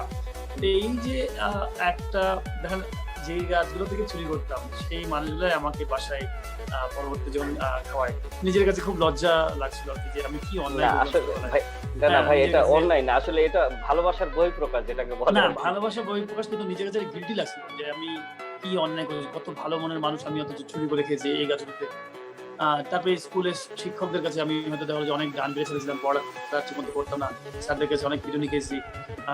বাট কিছু কিছু স্যার ছিলেন যারা আমাকে খেলার ব্যাপারে খুব পজিটিভ, সারাক্ষণ আমার, যেমন স্পোর্টস টিচার ছিলেন, গেম টিচার, ওনার নাম হচ্ছে রবিবাবু স্যার, হিন্দু স্যার, হিন্দু স্কুলে পড়তাম। তো কম্বাইন্ড ছেলে মেয়ে আমরা একসাথে পড়তাম। তো তো উনি এবং হেডমাস্টার অনিলও ছিলেন, ওনারা আমাকে কিন্তু খেলার ব্যাপারে কখনোই না নাই আমাদের বিকাল 4টা পর্যন্ত ক্লাস, মাঝে লাঞ্চ ব্রেক, যে টিফিন ব্রেক থাকে, স্যারকে চুপ করে বলতাম, স্যার আমার আজকে খেলা আছে কলেজে, অনেক স্যার ছেড়ে দেন না, তুই যা, চুপ করে চলে যা, পালিয়ে যা, যে খেল। তো এই স্যারও বলতো আমাকে অনেক হেল্প করতো, মানে প্রচন্ড হেল্প করতো। তারপরে তো ধরেন এই তো আছে, এরকম বিভিন্ন জায়গায় খেলে বেড়াচ্ছি, ভালো খেলছি, অনেক ধরনের মেমোরিজ, মানে পুরা আমি বলবো যে পুরাটাই একটা, মানে বই লিখতে গেলে শেষ করা যাবে না। মানে প্রত্যেকটা, আমার কাছে মনে হয় প্রত্যেকটা ছেলের মধ্যে এরকম থাকে। নিজের কাছে খুব খারাপ লাগে। কলেজে অনেক বদমাইশি করেছি, কলেজে যখন উঠেছি, কলেজে পড়ালেখা ঠিক মতো করিনি, শুধু বদমাইশি করে বেড়েছি। বাট একটা জিনিস ছিল যে খেলাধুলাকে পছন্দ, এনজয় করতাম। খেলার মাঠের জন্য কখনোই কারো ক্ষতি হোক এটা চিন্তা করে বদমাইশি করতাম। মানে থাকে না তো যে ছোটবেলায় ডান পেয়ে ছেলে, জি বদমাইশি জি জি, করছি, না না, আম পাড়ছি, পেয়ারা পাড়ছি। কিন্তু আবার দেখা গেলো যে এই এমনও আছে যে আমরা ওই আম চুরি করেছি, চুরি করে দেখা গেলো যে বিক্রি করেছি, করে ওটা দিয়ে আমরা পিকনিক করেছি বন্ধু বান্ধব। মানে পুরা লাইফটাই ছিল একটা আসলে মানে অসাধারণ লাইফ। আমার কাছে মনে হয় যে এখনকার ছেলেপেলে আসলে শুধু নেট বা ফোন ছাড়া কিছু বুঝে না। ওগুলোর মধ্যে একটা মানে আমি বলবো যে রিয়েলিস্টিক ছিল, মজা ছিল। এখনো মিস করি ওই দিনগুলো। বাট আমি মাঝে মাঝে খুব গিল্টি ফিল করেছি, বিশেষ করে শিক্ষকদের কাছে অনেক সময় অসম্মান করে ফেলেছি, বা হয়তো সিনিয়র অনেকের বাসায় হয়তো টুকটাক চুরি করে ফেলেছি, যেটা ছোটবেলায় করেছি নিজেকে। বাট আমি বলবো যে আমি খুবই লাকি, একদিকে বলবো যে লাকি এই সেন্সে যে আমি করেই গেছি পেয়েই গেছি, মানে কখনো আমি বিষণ্ণতায় ছিলাম না। বিষণ্ণতা আমার কখনো কাজ করে নাই। সবসময় আমি ভাগটা আমার প্রেস্টিজ নিয়ে চিন্তা করতাম, না আমাকে রান করতে হবে, আমাকে ভালো ব্যাটিং করতে হবে, কিন্তু আমাকে করতে হবে, মানে কিছু পাওয়ার জন্য না, যে বাংলাদেশ টিমে খেলবো বা ওইখানে খেলবো, ওই টিমে খেলবো, তাদের না। আমার নিজের জন্য আমি সবসময় করতাম, এবং সেটা করতে করতে একটা সময় যে ভালো লেভেলে খেলি। তারপর ঢাকায় যে অনেকেই সাপোর্ট করেছেন। বাট আরেকটা জিনিস আমার কাছে ভালো লাগে যে আমি মফস্বলের ছেলে, আমি বিশেষ করে যারা ইয়াং জেনারেশন যারা আছে এখানে হয়তো যারা শুনবেন বা দেখবেন ভিডিওটা পরে, মাথা নিচে করবার কিছু নাই দুনিয়াতে, আপনাকে সবকিছু জয় করতে হবে। আমার কাছে খুবই গর্বিত মনে হয় যে দেখেন আমি খালেদ মাসুদ পাইলট, রাজশাহীতে মফস্বল শহরে বাসা, এখন বাংলাদেশের যে কোনো জায়গায় মাথা উঁচু করে হাঁটতে পারি, এবং মানুষ হয়তো 10 জনের মধ্যে 5 জনের হয়তো ছিলেন, এবং সম্মানের সাথে দেখেন যে আমি কোনো খারাপ কাজ না, দেশের জন্য কিছু করেছি, ভালো কাজ করেছি, ভালো খেলেছি, মানুষের সাথে ভালো বিহেভ করার চেষ্টা করেছি। শুধু খেলাধুলা করলেই তো হবে না, সারা খেলাধুলা যারা ভিউয়ার, যারা আমাকে খেলা দেখেন, ভালোবাসেন, ক্রিকেটকে যারা ভালোবাসেন বা স্পোর্টসকে যারা ভালোবাসেন, বা যারা ভালোবাসেনও না, প্রত্যেকটা মানুষকে সম্মান করাটা খুব ইম্পর্টেন্ট। আপনি যত বড়ই প্লেয়ার হন না কেন, একজন মানুষ হিসেবে বড় হতে হবে। সেই জায়গাগুলোতে আমার কাছে মনে জায়গায় এনশিওর করতে হবে নিজেকে, যে এবং আমি খুবই হ্যাপি যে এরকম জায়গা থেকে অনেকেই মানুষের একটা জিনিস আমি খুব এনজয় করি, যেটা হচ্ছে মানুষের অনেক টাকা থাকে, হাজার হাজার কোটি টাকা হবে, কিন্তু অনেকের শান্তি থাকে যদি আপনি সৎভাবে ইনকাম না করেন। আপনি যদি সৎভাবে ইনকাম না করেন, যেমন আমি আজ স্পোর্টসম্যান, আমার কাছে মনে হয় যে অনেকেই আছে অনেক হাজার হাজার কোটি টাকার মালিক, এখনই বিরিয়ানি চাইলে বিরিয়ানি, এখনই প্লেনে চাইলে চারাট কাটে আমেরিকা, এখনই চাইলে, কিন্তু তাদের মনে শান্তি নাই, অনেকেরই শান্তি নাই। কেন শান্তি নাই? আমি বলতে চাচ্ছি যে অবৈধভাবে যখন আপনি ইনকাম করবেন, তখন কিন্তু আপনার মধ্যে প্রত্যেকটা জিনিসের মধ্যে একটা মজা হবে। কিন্তু যখন আপনি ইললিগাল ভাবে করবেন, তখন আপনার কাছে সবকিছু তো আপনি ইললিগাল, তখন আপনার মনে ওই ফিলিংটা কাজ করবে না। আমি মনে হয় লাইনটা এখানে কেটে গেছি। তো আমি কেন বলছি যে অনেক সময় অনেক মানুষ আছে যে একটা গ্লাস পানিরও একটা মজা পায় না, একটা গ্লাস পানি খাচ্ছে, পানির ফিলিং নেই, বা পানি যে কি টেস্ট সেটাও কিন্তু সে পায় না। আপনি কিন্তু দেখবেন একটা জিনিস, যে রোজা যখন রাখেন, সারাদিন রোজা রাখার পরে যখন আপনি এক গ্লাস পানি খাবেন, ঠান্ডা কেমন লাগে, মানে পানির মধ্যে যে একটা মজা আছে, টেস্ট আছে, একটা স্পোর্টসম্যান, আমার মনে হয় একটা স্পোর্টসম্যান সেটা পায়। আপনি এই যে আমরা যখন রানিং করি, ফুটবল খেলছি বা দৌড়াদৌড়ি করছি, রানিং ফিটনেস করছি, তো এই যে এসে বসে থেকে একটু পানি খাচ্ছি এক গ্লাস, তো কোনো একটা ফুড নিচ্ছি, খাচ্ছি, এটার মধ্যে যে তৃপ্তিটা আছে সেটা হাজার কোটি টাকার মধ্যে নেই। আমি যখন বিছানায় ঘুমাচ্ছি, বিছানায় পড়লে আমার ঘুম চলে আসছে, এই ডিপ স্লিপ, সারাদিন পড়লাম, 10টার সময় পড়ি বা 12টার সময় পড়ি, পড়লে এই 8-9 ঘন্টা সলিড একটা ঘুম। এইটার মধ্যে কিন্তু একটা সুন্দর একটা আমার কাছে মনে হয় যে মজা আছে, হ্যাপিনেস আছে। পাইলট ভাই, আপনি তো মনে হয় একটু আড্ডাবাজও। আপনাকে আমরা মাঝে মাঝেই দেখতাম যে গ্রামীণ ফোন অফিসের সামনে আড্ডা দিতেন বন্ধু বান্ধব নিয়ে একটা। তো সেই বন্ধুগুলো তো এখনো আপনার সাথে সেভাবে যোগাযোগ আছে সম্ভবত। এই ব্যাপারে কিছু একটু বলবেন? না, আমি আড্ডাবাজ বলতে কি, আমি একটা জিনিস, খুব বেশি আড্ডাবাজ না। আমি আমার আসলে একটা খুব আড্ডাবাজটা কেমন, আমি রাজশাহীতে আসলে আড্ডা দিই। রাজশাহীতে আসলে আড্ডা দিই এইজন্য যে আমি পুরাতন মানুষদেরকে, পুরাতন বন্ধুদেরকে খুঁজে, খুঁজে বের করে তাদের সাথে সময় পাস করা, আড্ডা দেওয়া, বিকজ ভালো লাগে, এটা মনের আনন্দ। পুরাতন মানুষকে পেয়েছি, পুরাতন বন্ধুকে পেয়েছি, মনের আনন্দ। তো বেশিরভাগ জীবনে বেশিরভাগ সময়টাই আমার ঢাকা কেটে গেছে। তো ঢাকায় কিন্তু আমি আড্ডা দিই না। আমি ম্যাক্সিমাম টাইমটা আমার ইউটিলাইজ করি। আমি একটা জিনিস খুবই অপছন্দ করি, যেটা হচ্ছে বেকার সময় নষ্ট করা। বেকার সময় বলতে আমি আমাদের যেমন রাজশাহীতে আমি দেখেছি, বন্ধু বান্ধবরা অনেকে দেখেছি যে একটা মোড়ে হয়তো বসে আছে, বসে থেকে দেখা গেলো যে তারা 3 ঘন্টা প্রত্যেকদিন সন্ধ্যার পরে হয়তো ধরো 3 ঘন্টা 4 ঘন্টা বসে আড্ডা দিচ্ছে, চা খাচ্ছে, এবং একই গল্প। কে আজকে হয়তো দেখা যায় কে হরতাল ডেকেছে, কে আজকে এই করেছে। বাবা, তোর অন্য মানুষের পিছিয়ে খুঁজলে আপনি নিজের কাজ করেন না বাবা। আমি আসলে ওই আড্ডাগুলো খুব অপছন্দ করতাম। ওই চায়ের স্টলে বসে থেকে আপনি যদি দেখেন জীবনে ওই 3 ঘন্টা করে কত ঘন্টা ওই বন্ধুরা নষ্ট করে যায়। বরঞ্চ ওই সময়টা যারা, আমি বলবো রিক্রেশন, তার চেয়ে বরঞ্চ আপনি এমন একটা কিছু করেন যেটা সুন্দর রিক্রেশন আছে। সারাদিন কাজ করেন, এমন কিছু কাজ করেন যে কাজটাতে করার পরে আপনি একটা সুন্দর টাইম স্পেন্ড করেন, যে টাইমটাতে আপনি ভালো থাকবেন, সুস্থ থাকবেন। অন্য মানুষকে নিয়ে আপনি আলোচনা করে লাভটা কি হবে? তো বরঞ্চ ওই সময়টা যদি দুটো বিজনেসে আলাপ করা যেতে পারে, দুটো ভালো ভালো ক্রিয়েটিভ আইডিয়া চিন্তা করা যেতে পারে, কি করা যেতে পারে দুনিয়ার জন্য, জীবনের জন্য, বা 10টা মানুষের জন্য। আমি একটা জিনিস খুব বেশি বিশ্বাস করি যে অ্যাজ এ পার্সন আমার কাছে মনে হয় যে মানুষ, পৃথিবীতে 2 রকম মানুষ আসে। পৃথিবীতে 2 রকম মানুষ এই পৃথিবীতে আসছে, মানে আল্লাহ প্রদত্ত। একটা হচ্ছে নিজের সেলফ এর জন্য, যে নিজের জন্য আসলো পৃথিবীতে, নিজের চাকরি করলো, ব্যবসা করলো, নিজের আখড়ে গুছালো, আবার মারা গেল। আর আরেক শ্রেণীর মানুষ আছে যে যারা আসছে শুধু নিজের জন্য না, সে আরো কত মানুষকে সে আরো মানুষ বানাতে পারবে সেজন্য আসে। আমি সেকেন্ড অপশনটা খুব পছন্দ করি। যে আমি ধরেন সাপোজ বাংলাদেশে খেলাধুলা করেছি, বাংলাদেশে আল্লাহ রহমত আমাকে সম্মান দিয়েছে, ভালোবাসা দিয়েছে, আমি তো এখন ঘরে বসে থেকে আরামসে আমি আমার নেক্সট জেনারেশন আমি চালাতে পারবো। কিন্তু আমার কাছে মনে হয় যে আমি হ্যাপি না, তাতে হ্যাপি না। এই জন্য যেহেতু আমার পাস্ট, ওটা তো আমার শেষ, ওটা আমার তো চ্যাপ্টার ক্লোজ। এখন আমার যে জিনিসগুলো আমি করতে পারি নাই, খেলাধুলা করেছি যার জন্য হয়তো অনেক সোশ্যাল অ্যাক্টিভিটিগুলো করতে পারি নাই, অনেক ভালো ভালো অপরচুনিটি ছিল যেগুলো করতে পারি নাই। আমি যদি এখন 100 টাকা ইনকাম করি, নর্মাল একটা সিম্পল একটা, যারা আমাদের যারা উদ্যোক্তা আছে তাদেরকে বলি, আমি যদি এখন 100 টাকা ইনকাম করি, আমি সবকিছু বাদ দিয়ে 20 টাকা হয়তো গরিব মানুষ দিতে পারবো। কিন্তু আমার যে এনার্জিটা আছে, আমি যদি আমার মেধাটা যেটা আছে সেটা দিয়ে আমি যদি আরো পরিশ্রম করি, 1000 টাকা ইনকাম করতে পারি, তাহলে 100 টাকা যদি 1000 টাকা করতে পারি, সেখানে কিন্তু আমি 200 টাকা গরিব মানুষ দিতে পারবো। 200 টাকা গরিব মানুষকে দিতে পারবো, যেন আমি এমন কিছু করে দেবো যে গরিব মানুষ যেন হাত ধরবে। যে থাকে না, একটা রিলে রেসে কি হয়, যে আমি বড় হচ্ছি, আমি আরেকটা মানুষের হাত ধরে আরেকটা মানুষকে তুলছি, কাজের অপরচুনিটি তৈরি করা। আমি বলছি যে অন্যান্য মানুষের তাকে উঠে আসবার সুযোগ তৈরি করে দেওয়া। আমার পরিশ্রম, আমার মেয়েটা অন্য 10টা মানুষকে হেল্প করবে। এই জন্য আমি অনেক বড় বড় যারা কোম্পানির মালিক, আমি তাদেরকে সবসময় থ্যাংক ইউ দিই, যে যারা মানে অনেক বড় বড় কোম্পানি মালিক, তারা কিন্তু আল্লাহর বিশেষ রহমত থাকে তাদের উপরে। দেখেন, আমি আপনাকে কিন্তু এরকম বড় বড় কোম্পানি মালিক হতে না, একটা কোম্পানি অনেক মালিক আছে যারা 10,000 20,000 পরিবার তারা রান করে। বিশাল বড় একটা গর্বের ব্যাপার। আল্লাহ কিন্তু সবাইকে এরকম সুযোগ দেয় না, এটা কিন্তু বিশাল বড় একটা পাওয়া। তো আমি ঠিক ওই মানুষগুলোর মতো হওয়ার চেষ্টা করি, যে না, ওই মানুষগুলোর মতো আমি হতে চাই, এবং ওই মানুষগুলোর মতো আমি পরিশ্রম করতে চাই, যেন আমার ডানে বামে যে মানুষগুলো আছে যারা হয়তো পথ নাই, তাদেরকে পথটা তৈরি করে দেওয়া যায় কিনা। এই সেকেন্ড মানে বেস্ট সেকেন্ড অপশন মানুষটাকে আমি পছন্দ খুব বেশি।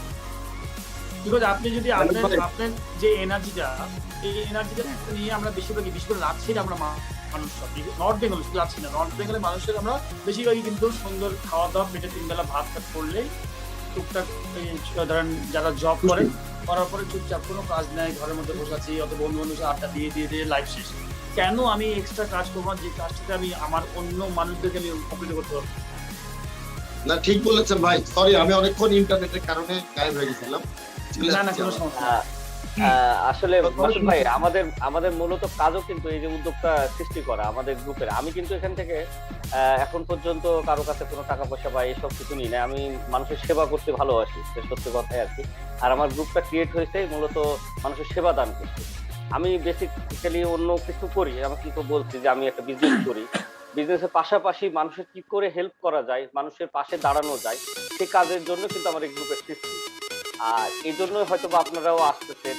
আর আশা করি ভবিষ্যতেও আপনাদেরকে আমাদের পাশেও পাবো ইনশাল্লাহ। না ডেফিনেটলি সেটাই। পাইলট ভাই, আপনার কাছ থেকে এখনকার যে সিচুয়েশন চলছে লকডাউনে, সবাই আমরা টিভি দেখছি, ফুটবল খেলা দেখছি এখন খুব আমরা। আপনি দেখছেন নাকি? না, আমি খেলা দেখি, অবশ্যই খেলা তো গোটা বাংলাদেশের ম্যাক্সিমাম যারা স্পোর্টস লাভার তারা দেখছে সবাই। কোপা আমেরিকা দেখছে, কেউ ইউরো দেখছে, সবাই দেখছে মোটামুটি। আর আমি তো এমনিও ফ্যান ছিলাম ছোটবেলা থেকে, ব্রাজিলের ভক্ত ছিলাম। আর খেলা পড়েছে, আমিও ব্রাজিলের ভক্ত আছি। হ্যাঁ শুনে না, ছিল 36 খেলা পড়ে গেছে আর্জেন্টিনা। তো এর আগে একবার খুব মন খারাপ হয়েছিল, 7 গোল খেয়েছিল ব্রাজিল। মানে একসাথে আমরা বিশাল বড় মামুন ভাই, আপনি যেখানে আপনার সাথে আমার দেখা হয়েছিল প্রথম ঢাকাতে স্টার কাবাবে, হ্যাঁ হ্যাঁ হ্যাঁ, হ্যাঁ 2 নম্বরে স্টার কাবাব ধানমন্ডি। তো স্টার কাবাবে ধানমন্ডিতে কখনো কিন্তু প্রজেক্টর দিয়ে খেলা দেখানো হয় না কখনো রাত্রে। আমরা যেহেতু ম্যানেজার খুব পরিচিত ছিল, আমি বললাম যে দেখেন ভাই, এই স্টারের 2 তলায় আপনি প্রজেক্টর লাগান, আমরা সব ব্যবস্থা করতেছি, এখানে খাওয়া দাওয়ার অ্যারেঞ্জ রাখেন, আমরা রাত্রে খাওয়া দাওয়া করবো, রাত্রে ডিনার করবো। রাত তখন 2টা না 12টা না 1 সময় খেলা, হ্যাঁ রাত্রে খাওয়া দাওয়া করবো আর প্রজেক্টর। তো যে খেলা দেখছি যে ভাই 7 গোল খাইছি ভাই, সেদিন কি যে মাথা নিচে করে পালিয়েছি। তো যাই হোক, খেলার মধ্যে আমি না তবে খেলার মধ্যে যাই তো মজা, কারণ আমার হারবো জিতবো আনন্দ করবো। বাট আমি খেলা দেখার ক্ষেত্রে আমি খেলার বেশি পাবো। এখন যেমন অনেকে আছে যে খেলার জন্য মারামারি করছে, যেমন আমি দেখলাম আমি যে বন্ধু বন্ধুদের মারামারি হয়েছে ব্রাহ্মণবাড়িয়া। ব্রাহ্মণবাড়িয়ায়, হ্যাঁ বন্ধু বন্ধুদের মধ্যে মারামারি হয়েছে। আর্জেন্টিনা যারা ব্রাজিল, বাবা ব্রাজিল আর্জেন্টিনায় মারামারি করে তোর আমার রক্তের লাভ আছে, কি গাধার মতো গাধা এরা। বলেন তো, আমি ফ্যান হতে পারি কিন্তু এমন ফ্যান হবো না যেখানে আমার বন্ধু হচ্ছে। 2 দিন পর তাকে ভুলে যাবো ব্রাজিল আর্জেন্টিনা, কিন্তু 2 দিন পর আমার বন্ধু থাকবে, কেউ ব্রাজিল থাকবে না, আর্জেন্টিনাও থাকবে না। তো বি প্র্যাকটিক্যাল আমার কাছে মনে হয় যে আমি বেসিক্যালি খেলতে পছন্দ করি। আমি এখনো ফুটবল খেলি, আমি জিম করি, দৌড়াদৌড়ি করি, কিন্তু হ্যাঁ খেলাটাকে এনজয় করি। বসে থেকে সুন্দর চা খাচ্ছি, খেলা দেখছি, বন্ধু বান্ধবদের একসাথে মানে ফ্যান হয়ে খেলা দেখছি।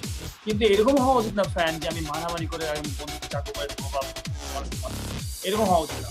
এটা ওই লেভেলেই নিয়ে যাওয়া উচিত।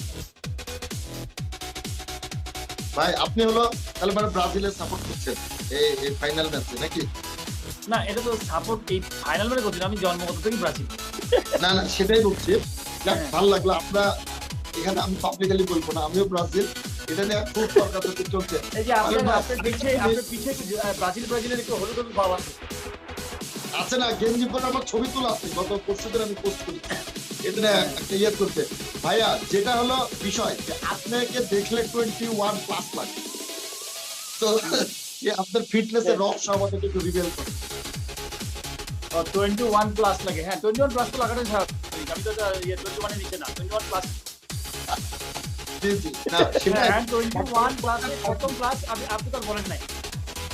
আমি সেটাই বলছি, বাট 30-এর বেশি লাগে না, 30-এর নিচে লাগে। না এখন একটা জিনিস আমি প্রথমে বলেছিলাম যে দেখেন, লাইফে টাফ টাইম যাবে, খারাপ সময় যাবে, বাট আমি অ্যাজ এ পার্সন আমাদের মনে হয় যে প্রত্যেকটা জীবনের দুনিয়ার আমাকে প্রত্যেকটা জিনিসকে এনজয় করতে হবে। আমার কেউ না কেউ খুব কাছের মানুষ মারা যাবে, ওটাকেও এনজয় করতে হবে। এনজয় বলতে বোঝাচ্ছি যে ওটাকেও আপনাকে কন্ট্রোল করতে হবে, ওটাকেও নিতে হবে, অ্যাডাপ্ট করতে হবে। আবার আনন্দ যেটা থাকবে সেটাকেও আপনাকে কন্ট্রোল করতে হবে, যে না আমি এমন কিছু আনন্দ করবো না যে আনন্দটা আমার কন্ট্রোল ছাড়া। তো প্রত্যেকটা জিনিসকে, লাইফের প্রত্যেকটা জিনিসকে আপনাকে এনজয় করতে হবে। আমি বলতে চাচ্ছি এনজয় বলতে খারাপ সময় যে আপনি এনজয় সেটা বলছেন, খারাপ সময় তো পৃথিবীতে আমি একটা জিনিস বলি, ঢেউ, সমুদ্রের ঢেউ। মানুষের লাইফ হচ্ছে একটা ঢেউয়ের মতো, মানুষের জীবন হচ্ছে, কোনো মানুষ একরকম থাকে না, কোনো মানুষ এবং কোনো জেনারেশন একরকম থাকে না। দেখবেন যে টাকা যেমন, মানি যেমন মুভেবল, মানি আজকে এই পরিবারের কাছে 30 বছর আগে টাকা ছিল, দেখবেন 20 বছর পর 30 বছর পর আরেকটা পরিবারের কাছে চলে গেছে। মানে এক জায়গায় থাকে না। কোনো জেনারেশন দেখবেন যে 30 বছর আগে এই জেনারেশনে দেখা যাবে রাজ পরিবারের মতো ছিল, বিশাল হিউজ কোটি টাকার মালিক ছিল, এখন ওটা ফকির হয়ে গেছে, অন্য একটা জেনারেশন হয়েছে। তো যেটা আমি বলতে চাচ্ছিলাম যে আমি মিস করি যে এর মধ্যে যেন কি বলছিলাম আমি, যেন ঢেউয়ের মতো, না ঢেউয়ের মতো, হ্যাঁ মানুষের লাইফ হচ্ছে একটা ঢেউয়ের মতো। আপনি ঢেউটা কেমন আমি বলতে চাচ্ছি যে ঢেউের মধ্যে আপনি কখনো কখনো খুব ভালো ফর্মে, আপনি খুব ভালো সুন্দর, আপনি যা চাচ্ছেন তাই পাচ্ছেন, উপরে ঢেউয়ের উপরে থাকছেন সুন্দর, খুবই ভালো, আপনি যা চাচ্ছেন তাই পাচ্ছেন। কখনো কোনো লাইফে কিন্তু আপনি নিচেও যাবেন, পানির নিচেও যাবেন, সমুদ্র ঢেউ নিচেও যাবেন, কিন্তু আপনি ওই ঢেউয়ের নিচে থাকাটাকেও এনজয় করতে হবে, বিকজ এটা তো লাইফের একটা পার্ট। যে আপনি খারাপ সময় যাবে, ভালো সময় আসবে, কিন্তু সবসময় একটা জিনিস ভাবতে হবে রাতের বেলায় ঘুমানোর সময় যে আপনি কালকে হয়তো একটা ভালো দিন আছে, সেই মানে ব্যাড টাইম আপনার আসবেই, কিন্তু ভালো সময়টার জন্য আপনাকে চিন্তা করতে হবে যে ভালো সময় আমার যখন আসবে, ভালো সময়টার জন্য আমি সুন্দরভাবে ইউটিলাইজ করব। মানে আমি বুঝতে পারছি লাইফটা কিন্তু এরকমই, এমন কোনো মানুষ নাই দুনিয়ায় যে একই রকম স্মুথলি দেহের উপরে মাথার উপরে থাকবে সবাই। আপনি দুনিয়ায় যে কোনো মানুষ, গ্রেট মানুষদেরকে দেখবেন, যে টেন্ডুলকার বলেন, ওয়াসিম আকরাম বলেন, আপনি শাহরুখ খান বলেন, রাহুল দ্রাবিড় বলেন, যাদের বলেন, তাদেরও কিন্তু খারাপ সময় আছে, তাদেরও খারাপ সময়, যে কোনো দুনিয়ার সমস্ত মানুষের খারাপ সময় আছে, কিন্তু যারা কোয়ালিটি, যারা মাথার দিক দিয়ে হেভি স্ট্রং, তারা ওই নিচের সময়টাকেও খুব সুন্দরভাবে তারা হ্যান্ডেল করে। এটাই হওয়া উচিত আমাদের এখানে। বিশেষ করে আমি করোনাকালীন সময়ে জিনিসটা আমি বলি, আমি হয়তো কাউকে বলি নাই যে আমার করোনা পজিটিভ হয়েছে কিছুদিন আগে, আমি ইচ্ছা করে বলি নাই কাউকে, আমার ফেসবুকে কখনো দিই নাই, মানুষের মধ্যে একটা ভয়ের সৃষ্টি হবে, আশপাশে যারা থাকেন, আমার সাথে যারা থাকেন, ভয়ের সৃষ্টি হবে। তো খুব টাফ, যাদের কোভিড হবে তাদের কিন্তু মেন্টালি একটা বড় ধরনের প্রেশার, যে কোভিডের কারণে মানুষ মারা যাচ্ছে যেহেতু, তো সেও চিন্তা করছে আমার মনে হয় যে কোনো সময় আমার একটা হয়তো এরকম একটা অ্যাক্সিডেন্ট হয়ে যেতে পারে, তো সে কিন্তু অলরেডি হাফ ডেড কিন্তু হয়ে যাচ্ছে। আমি যাই না, শুনেন, আমি একটা জিনিস চিন্তা করেছি যে মৃত্যু তো যেদিন ডাকবে সেদিন যেতেই হবে, কারো ক্ষমতা নাই। আমার কোভিড হোক আর না হোক, আমার কোভিড যদি হয়েও পজিটিভ হয়েও থাকে, আমার যদি কালকে আমার বন্ধুরা তো হয় নাই, তাহলে সকালবেলায় রোড অ্যাক্সিডেন্টে মারা গেছে বা কোনো কারণে হার্ট অ্যাটাক করে মারা গেছে, হতেই পারে। তো বরঞ্চ ওইটা ভাবে মারা যাচ্ছে, চিন্তা করতে করতে মারা যাচ্ছে, বরঞ্চ রিল্যাক্স থাকা ভালো। আমি বলবো যারা বিশেষ করে কোভিডে যারা আছেন, আমি জানি তাও পারবেন না, সহজেই পারবেন না, কিন্তু কতক্ষণই নিজেকে সুন্দরভাবে রাখা যায় বিভিন্ন রকম। এবং এটা কোভিড থেকে মানে চিন্তামুক্ত থাকার বেস্ট হয়েছে আপনি বিভিন্ন রকম গল্প করা, মানুষ অন্যরকম অন্য চিন্তা ভাবনা নিয়ে গল্প করা, তাহলে হবে কি আপনার টাইমটা স্পেন্ড হয়েছে, টাইমটা আপনি সুন্দর চলে যাচ্ছে। ধরেন আপনাকে সাপোজ আমি সবসময় মনে করি যে ধরেন আমি আমার বন্ধু বান্ধবের ক্ষেত্রেও দেখেছি, আমার বাবা মা মারা গেছে যখন, তখন আমাকে কেউ এসে যদি বলে যে বাবা তোমার খুব ভালো ছিল, তখন কিন্তু আমার চোখ দিয়ে ধামাধাম পানি পড়ে, স্বাভাবিক। আমার বাবা মারা গেছে আর বাবা সম্পর্কে যদি কেউ একটা কমেন্টস করে যে তোমার বাবা খুব ভালো ছিলেন, আমার সাথে খুব ভালো ব্যবহার করতেন, তো অটোমেটিক আমার আবারও মন খারাপ হবে, চোখ দিয়ে পানি পড়ে। তো বরঞ্চ আমাকে যদি ওই, আমি জানি আমার বাবা মারা গেছে, ওই সময়টাতে এই মারা যাওয়ার কথাটা না বলে বরঞ্চ অন্য একটা কথা যদি বলে, অন্য একটা গল্প করে, মানুষটাকে পরিষ্কার করানো, মানুষটাকে আমি বুঝতে পারছি মেন্টালি একটু মানে ফুয়েল দিয়া, এনার্জি দিয়া। এখন আমি ধরেন একটা বন্ধু মারা গেছে, বন্ধুর বাবা মারা গেছে, আমি যে বললাম বাবা তোর আব্বা খুব ভালো মানুষ ছিল, এই ছিল ওই ছিল, ওকে কিন্তু আরো আমি ডিপে নিয়ে গেলাম, মেন্টালি তাকে আরো অসুস্থ বানাচ্ছি। বরঞ্চ তাকে আমি যদি, হ্যাঁ বাবা মারা গেছে আপসেট সে, কিন্তু আমি যদি এমন কিছু সুন্দর ভদ্র কথা বলে অন্যদিকে ডাইভার্ট করতে পারি, কিরে তোর কি হয়েছে, তোর পরিবারে কেউ আসছে কিনা, বিভিন্ন রকম কথা, 2, 3, 4টা কথা, যেটা অ্যাটলিস্ট সে আধা ঘন্টা 1 ঘন্টার অন্য ব্রেনটা হয় না, সুইচ অফ সুইচ অন আমরা বলি কথাই, ক্রিকেট খেলার মধ্যে সুইচ অফ সুইচ অন। তো আমি আমার সুইচটাকে অফ করে দেবো বা ওনার সুইচটাকে অফ করাবো, যেন উনি মেন্টালি আবার এনার্জিটা পায়। তো আমি বুঝতে পারছি এই জিনিসটা আমাদের খুবই দরকার, যারা বিশেষ করে করোনার সাথে যারা ফাইট করছে তাদের সবারই দরকার যে সুইচটা কি করে অফ করা যায় ম্যাক্সিমাম টাইম, কারণ আপনাকে ভালো ঘুমাতে হবে, ভালো ফুড নিতে হবে, ভালো রেস্ট দরকার আছে। না ঠিক বলেছেন। তো কোভিড-19 পাইলট ভাইয়ের মেসেজ সবার কাছে, নিজে ফিট থাকেন, ভালো খাওয়া দাওয়া করেন, সময়গুলোকে ইউটিলাইজ করেন, ব্রেনটাকে কাজে লাগান, আর মনে সবসময় আনন্দ ফুর্তিতে রাখেন, হ্যাঁ, এবং প্রোডাক্টিভ ওয়েতে সময়গুলো ইউটিলাইজ করা দরকার। এত সুন্দর সুন্দর মেসেজ দিয়ে আজকে আমাদের সাথে পাইলট ভাই আছেন। আমরা ভেবেছিলাম যে পাইলট ভাই আমাদের ক্রিকেট খেলা ছাড়া কিছু বুঝে না, কিন্তু না, আসলে উনি কত ধরনের অবজার্ভ করেন লাইফটাকে, প্রত্যেকটা সময়কে ইউটিলাইজ করার চেষ্টা করেন। এই যে আজকে আমাদের সাথে উনি সময় দিয়েছেন, হ্যাঁ, উনার যে কোভিড-19 পজিটিভ ছিল আমরা কিন্তু জানি, উনি পাবলিকলি কারোর কাছে বলেন ভালো হয়ে এখন কিন্তু বলছেন, তার মানে কতখানি পজিটিভ মেন্টালিটি লোক উনি। সোসাইটিতে কখনোই নেগেটিভ কোনো ইনফরমেশন ছড়াইতে চান না। এরকম আমাদের সকলকে এরকমই হওয়া উচিত যে আমরা নেগেটিভ কোনো কিছু সোসাইটিতে আমরা ছড়াবো, ভালো কাজের সাথে থাকবো, সবসময় positive mentality. Thank you pilot ভাই, আজকে আমাদের সাথে আছেন। আমরা শেষ পর্যায়ে আমরা ঘন্টা খানেকের উপরে বেশি প্রোগ্রাম করি না, বাট আপনার কাছে এত কিছু জানার আছে, মনে হয় যে আপনাকে আরো একদিন যদি আমরা পেতাম তাহলে আরো মনের অনেক কোয়ারিজ গুলা আমরা শুনতে পেতাম। পাইলট ভাই, এই যে আপনার রাজশাহীকে নিয়ে, এই যে রাজশাহী ক্রিকেটকে নিয়ে আপনার কি ভাবনা বা ফিউচার প্ল্যান কি আসলে? না, আমরা বেসিক্যালি আমি তো ধরেন খেলাধুলার সাথে এখনো আছি, কোচিং এর সাথে জড়িত। আমি আমাদের ক্লেমন রাজশাহী ক্রিকেট একাডেমি, এখানে অনেক প্লেয়ার আছে, বাচ্চারা প্র্যাকটিস করে। আমার কাছে মনে হয়েছে আমি খেলাধুলা যখন করতাম তারপর থেকে তখন থেকে প্ল্যান ছিল যে রাজশাহীতে একটা একাডেমি হবে যেখানে কিনা ট্যালেন্ট প্লেয়াররা প্র্যাকটিস করা শুরু করবে। এখান থেকে ভালো ভালো, বিশেষ করে গরিব ছেলেরা অনেকেই সুযোগ সুবিধা পায় না, তাদের আরো বেশি আমার দরকার যে যেন গরিব বাচ্চারাও যেন এখানে প্র্যাকটিস করতে পারে। তো বেসিক্যালি ট্যালেন্ট ছেলে যেন মানে হারিয়ে না যায়। এবং ট্যালেন্ট শুধুমাত্র সবাই কিন্তু বাবা মা সবাই বলে আমার ছেলে অনেক ট্যালেন্ট, আমার ছেলে অনেক, সবাই কিন্তু সাকিব তামিমকে দেখে আমাদের মাঠে নিয়ে আসতে চায়, ভুল কনসেপ্ট। সবাই কিন্তু সাকিব তামিম হবে না, বাবা মাকে দেখতে হবে যে ছেলেটা আসলে ক্রিকেটটা পছন্দ করে কিনা, খেলাটা এনজয় করে কিনা।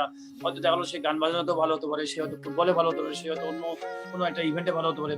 শুধুমাত্র যে সাকিব তামিমকে দেখে ওদিকে ভাববো তা না। আমি এখন শাহরুখ খান হতে চাই, আমি কি শাহরুখ খান হতে পারবো না, কিন্তু আমার বাবা আমাকেও বুঝতে হবে, বাচ্চাকেও বুঝতে হবে যে আমার তার শরীরের অবকাঠামো সবকিছু মিলেই ম্যাচ করাতে হবে, যে না আমার ফিজিক্যালি ফিটনেস আছে কিনা, ওটা পারবো কিনা, দেন আমি ওই ছেলেটাকে আমার মনে হয় যে ওই পথে পাঠানো উচিত বা পাঠানো উচিত না।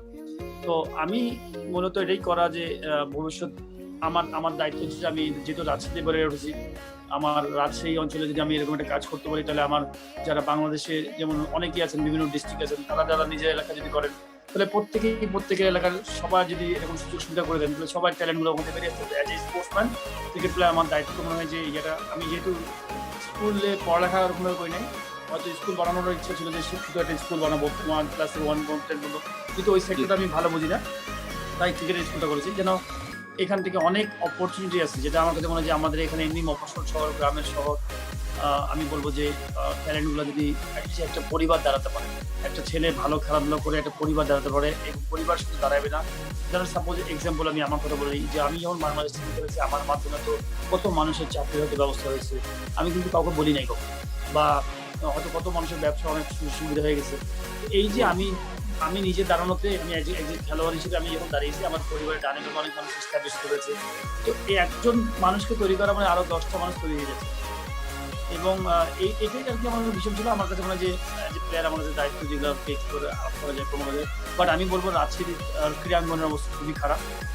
বিশেষ করে আমি ম্যানেজমেন্টের সাথে জড়িত না, ম্যানেজমেন্টে আমি বলবো যে আমাদের জেলা ক্রীড়া সংস্থা বলেন, বিভাগীয় ক্রীড়া সংস্থা বলেন, একদমই পুরা খুবই জঘন্য। যেটা আমার কাছে মনে হয় যে এটা আমাদের পলিটিক্যাল লোকদেরকে দায়িত্ব নিতে হবে, বিকজ আমাদের পলিটিক্যালি তারা এমন ভাবে জিনিসগুলোকে ধরে রেখেছে, বেঁধে রেখেছে যে আলটিমেটলি আমাদের নেক্সট জেনারেশনের জন্য খুব ক্ষতি করছে, এখান থেকে ভালো প্লেয়ার তৈরি হতে পারছে না। তো এর জন্য পলিটিক্যালি ফ্রিডম দিতে হবে এখানে, যে মানে ক্রীড়া ব্যক্তিত্ব অথবা যারা খেলার সংস্থ তাদের দলেরই হতে পারে, সমস্যা নাই, কিন্তু ভালো মানুষ আসা দরকার আমার মনে হয়। তাহলে রাজশাহী থেকে প্রচুর পরিমাণ শুধু ক্রিকেট প্লেয়ার না, আমার কাছে মনে হয় ফুটবল প্লেয়ার, অন্যান্য ইভেন্টে যে প্লেয়ার হওয়ার সম্ভাবনা আছে সেই জায়গাগুলো পথগুলো খুলবে, তাছাড়া দরজাগুলো বন্ধ হয়ে আসছে।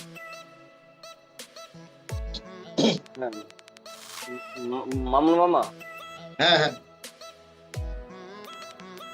হ্যালো ভাই, আমার একটু কমেন্ট পড়া দরকার আর কি, অনেকক্ষণ ধরে কমেন্ট পড়ো নাই।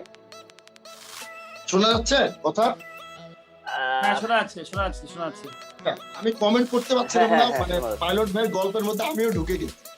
হ্যাঁ, ওনার কথাগুলা পুরো আমাকে মানে মন্ত্রমুগ্ধের মতো তুলে রেখেছে। না এই কারণে আমি মানে অনেকেই কমেন্ট করে চলেছে, আমি কমেন্ট গুলো এই কারণে পড়া হয়নি। আচ্ছা, আমি কয়েকটা কমেন্ট করি যে সালিয়া রহমান, তৌহিদুজ্জামান, যারা কমন যে সালাম আলাইকুম কেমন আছি, এইগুলো আমি আসলে করতে চাচ্ছি না।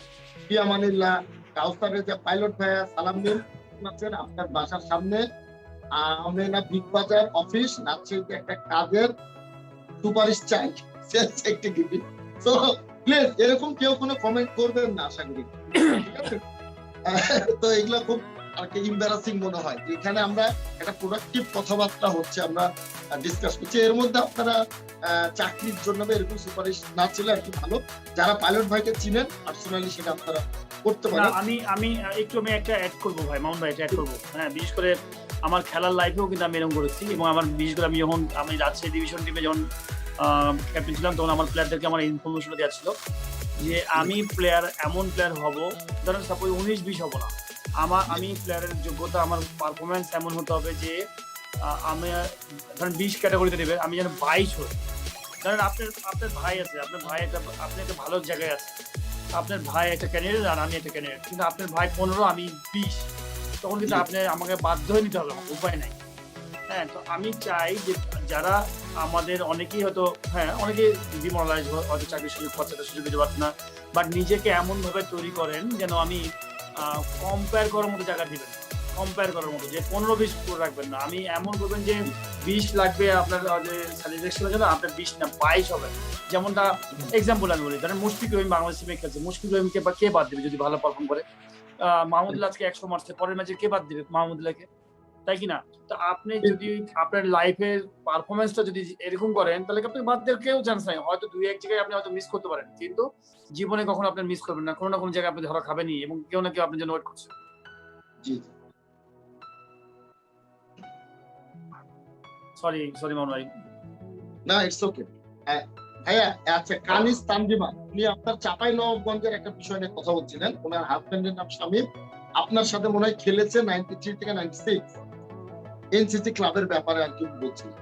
হ্যাঁ, শামীম ভাই, আমি খেলছি তো শামীম ভাইয়ের সাথে। হ্যাঁ, আচ্ছা, বাপি, আসসালামু আলাইকুম। ওনার ওয়াইফ এটা প্রোগ্রামটা দেখছে এবং উনিও দেখছে। জি জি। হ্যাঁ, না, পাইলট ভাই মনে রেখেছে আপনাদের কথা।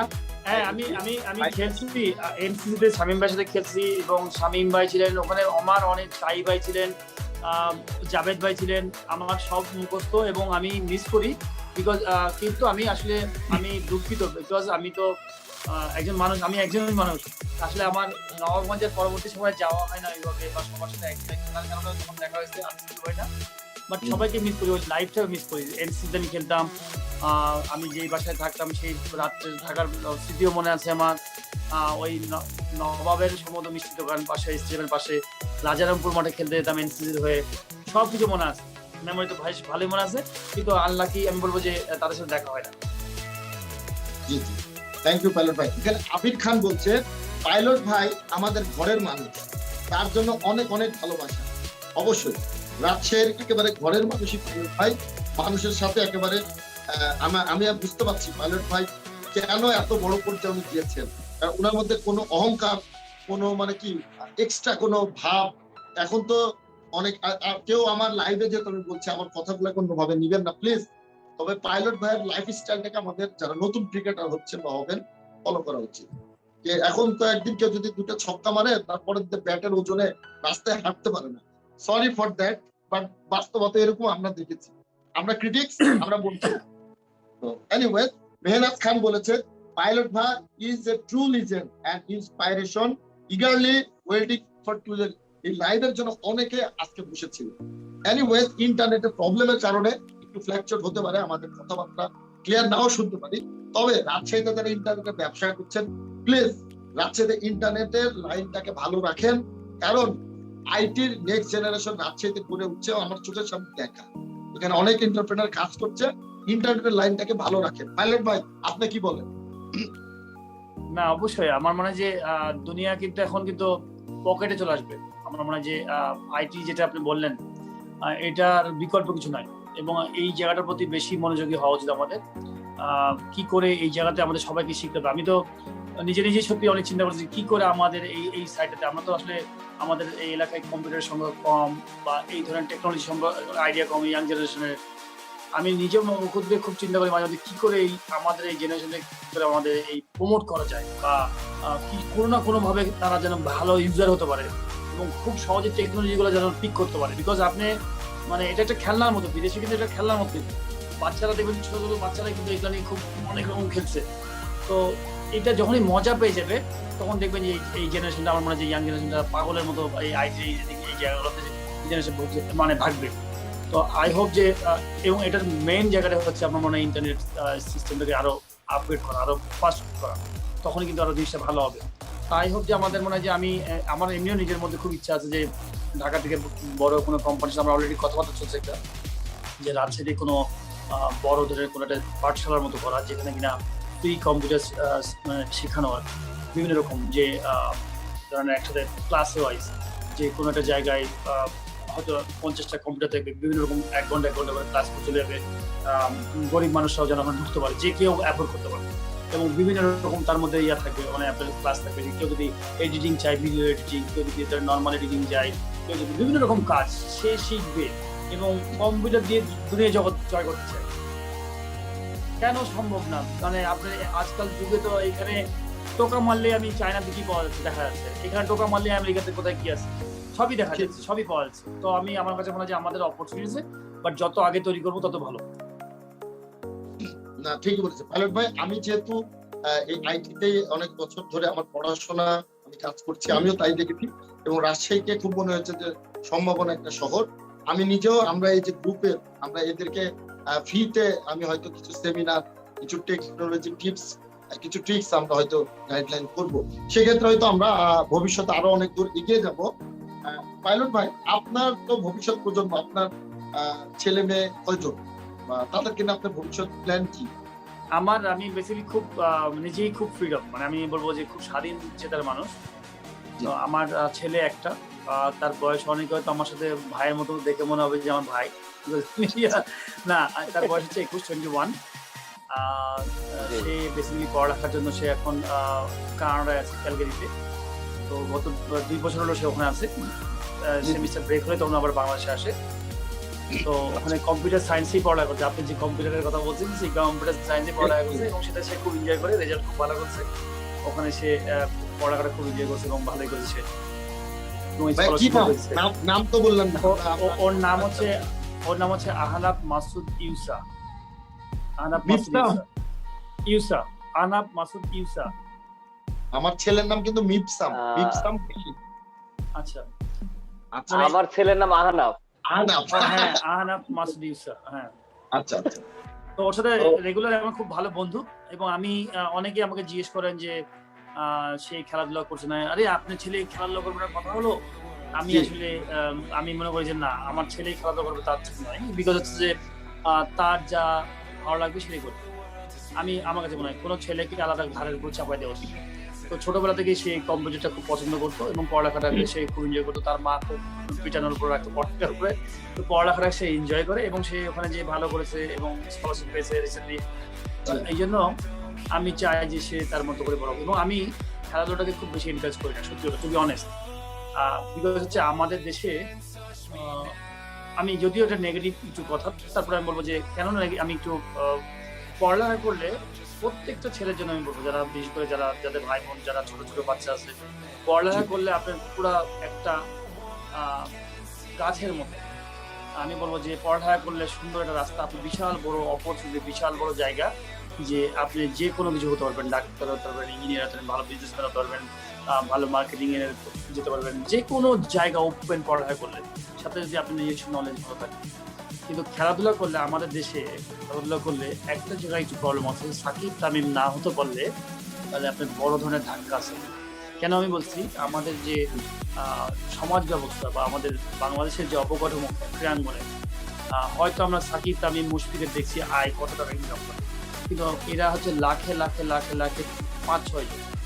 তো এই 5-6 জনের মধ্যে যদি আপনার ছেলে যদি না ঢুকতে পারে, তাহলে কিন্তু বিশাল বড় একটা, মানে তার ক্যারিয়ার শেষ, বিকজ সে তো পড়ালেখার জীবনটা শেষ করে দিয়েছে খেলাধুলার জন্য। এইখানে ধরেন সাকিব 15 বছর ধরে খেলবে, তামিম 15 বছর ধরে খেলবে, মুশফিক 15 বছর ধরে খেলবে, মাশরাফি খেলে, মাহমুদুল্লাহ 15 বছর, তার মানে ওই জায়গাটা ব্লক করে রাখছে। তো ওই জায়গাটা ব্লক করে রাখছে। এখন বাদ দেখি ছেলেরা হয়তো দেখা যে ওখানে কেউ 3 বছর খেলবে, কেউ 5 বছর খেলবে, কিন্তু আপনি যদি গোটা 30 জনের মধ্যে যদি নাই আসতে পারেন, ফাইনান্সিয়ালি আপনি ভালো মতো কিছু জায়গায় পৌঁছতে পারবেন না। সাথে আপনার জীবনের এনার্জি, যে জায়গাটা আপনার মেইন এনার্জি, এই যে ধরেন 15 থেকে 14 থেকে শুরু করে যে 30-35 বছর পর্যন্ত মেইন যে এনার্জি, সেই এনার্জিটা আপনি কিন্তু খেলাধুলার পিছনে শেষ করছেন। পরবর্তীতে আপনি কিন্তু আর ভালো জায়গায় পৌঁছাতে পারবেন, বিকজ খেলাধুলা শেষ হওয়ার পরেই আপনি কিন্তু তখন চাকরি খুঁজতে, চাকরি খুঁজতে যেতে আপনি দেখা হলো যে পড়ালেখার ব্যাকগ্রাউন্ড নাই, আপনি ডিগ্রি করেন নাই, আপনি মাস্টার্স করেন নাই, এমবিএ করেন নাই, ডিগ্রি করেন নাই, কি আপনাকে চাকরি দেবে ভালো চাকরি? সেকেন্ড হচ্ছে আপনি যে বিজনেস করবেন, বিজনেস তো আপনার ফাইন্যান্সিয়ালি আপনার অবস্থা ভালো না। তো সেই জায়গায় আমার কাছে মনে হয় যে পড়ালেখাটা আগে 1 নম্বর, ফার্স্ট আমার মনে হয় যে এনশিওর করা উচিত, দেন খেলাধুলা করা উচিত। এক্সেলেন্ট, দারুণ বলেছেন পাইলট ভাই। যে যেটাই করুক না কেন, এডুকেশন ফার্স্ট, এডুকেশন থাকতেই হবে, ঠিক আছে? আর সেটা খেলা হোক আর যেটা হোক, পাইলট ভাই যেটা বলেছে এই 11টা প্লেয়ার খেলে কিন্তু গোটা বাংলাদেশের 20 কোটি লোকের মধ্যে থেকে 11 জন কিন্তু ন্যাশনাল টিম খেলছে, তাই না পাইলট ভাই? সো দ্যাট হ্যাঁ কম্পারিজনে ভেরি টাফ। সো এই 11 জনের মধ্যে যেতে গেলে কি পরিমাণ পরিশ্রম বা কি পরিমাণ ট্যালেন্ট সমস্ত কিছু অলরাউন্ড আপনাকে হইতে হবে, ইভেন আপনাকে পড়াশোনাতে বন্ধ। এমনকি মামুন ভাই আমাদের দেশে একটা বড় প্রবলেম কি, যেমন আমাদের দেশ কিন্তু আমেরিকা না বা অস্ট্রেলিয়া না, যে আপনার প্রত্যেকটা ট্যালেন্টের মূল্যায়ন হয়। অস্ট্রেলিয়াতে আপনি যদি ধরেন হকি খেলে ট্যালেন্টের মূল্যায়ন হয়, যে রাগবি খেলে ট্যালেন্টের মূল্যায়ন হয়, যে কিনা সুইমার তার মূল্যায়ন হয়, যে টেনিস খেলে তার মূল্যায়ন হয়। আমাদের দেশে শুধুমাত্র এক ক্রিকেটে ইদানিং মূল্যায়ন হয়। তাছাড়া আপনি যদি ধরেন একটা সাপোজ আপনি, আমার ছেলেকে আমি জীবনেও চাইবো না যে সে একটা ভালো অ্যাথলেট হোক, মানে 100 মিটার দৌড়াক।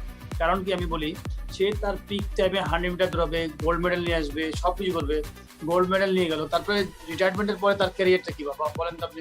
কোথায় যে তার ক্যারিয়ারটা হবে? কে তাকে চাকরি দিবে? কে তাকে বিজনেস দিবে? কে দিবে? বিকজ আমি ক্যারিয়ার নেক্সট স্টেপটা ভালো না আমাদের দেশে। আমি সেইটাই বলছি যে এই জন্য আমার মনে হয় যে যাদের ছেলে মেয়ে যাদের আছেন বা ভবিষ্যতের ছেলে ভাই বোন আছেন ছোট, তাদেরকে এমন কিছু পথ দেখান যে পথগুলোতে আপনার ছেলে বা ভাই বোনরা একটা পথে, সুন্দর পথে যে পৌঁছাতে পারবে। কারণ আমি যদি পথই যদি অন্ধকার থাকে, ওই পথে আমি কতদূর যাব? আমি বুঝতে পারছি তো, এমন একটা পথে যাব যে পথে আমার ক্যারিয়ার আছে, যে পথটাকে আমাকে পিক করতে হবে। এবং আমি এই জন্যই বলছি আগে ফার্স্ট আমার পড়ালেখা, আগে পড়ালেখা করবো, আমি সেফ জোনে থাকবো, দেন আমি যে জিনিসটা এনজয় করি সেটা পেয়ে ভাববো। রাইট রাইট, দারুণ পাইলট ভাই, ঠিকই বলেছেন আপনি। আমরা প্রোগ্রামের শেষের দিকে হয়তো অল্প কিছু সময় আমরা আছি, আমাদেরকে দেখেন গল্প করতে করতে ঘন্টা পার।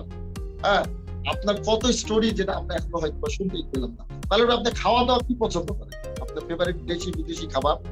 আমার আসলে খাওয়া দাওয়া আসলে এরকম নাই, আমি খুবই কি বলবো, যা ভালো লাগে সামনে যা পাই তাই।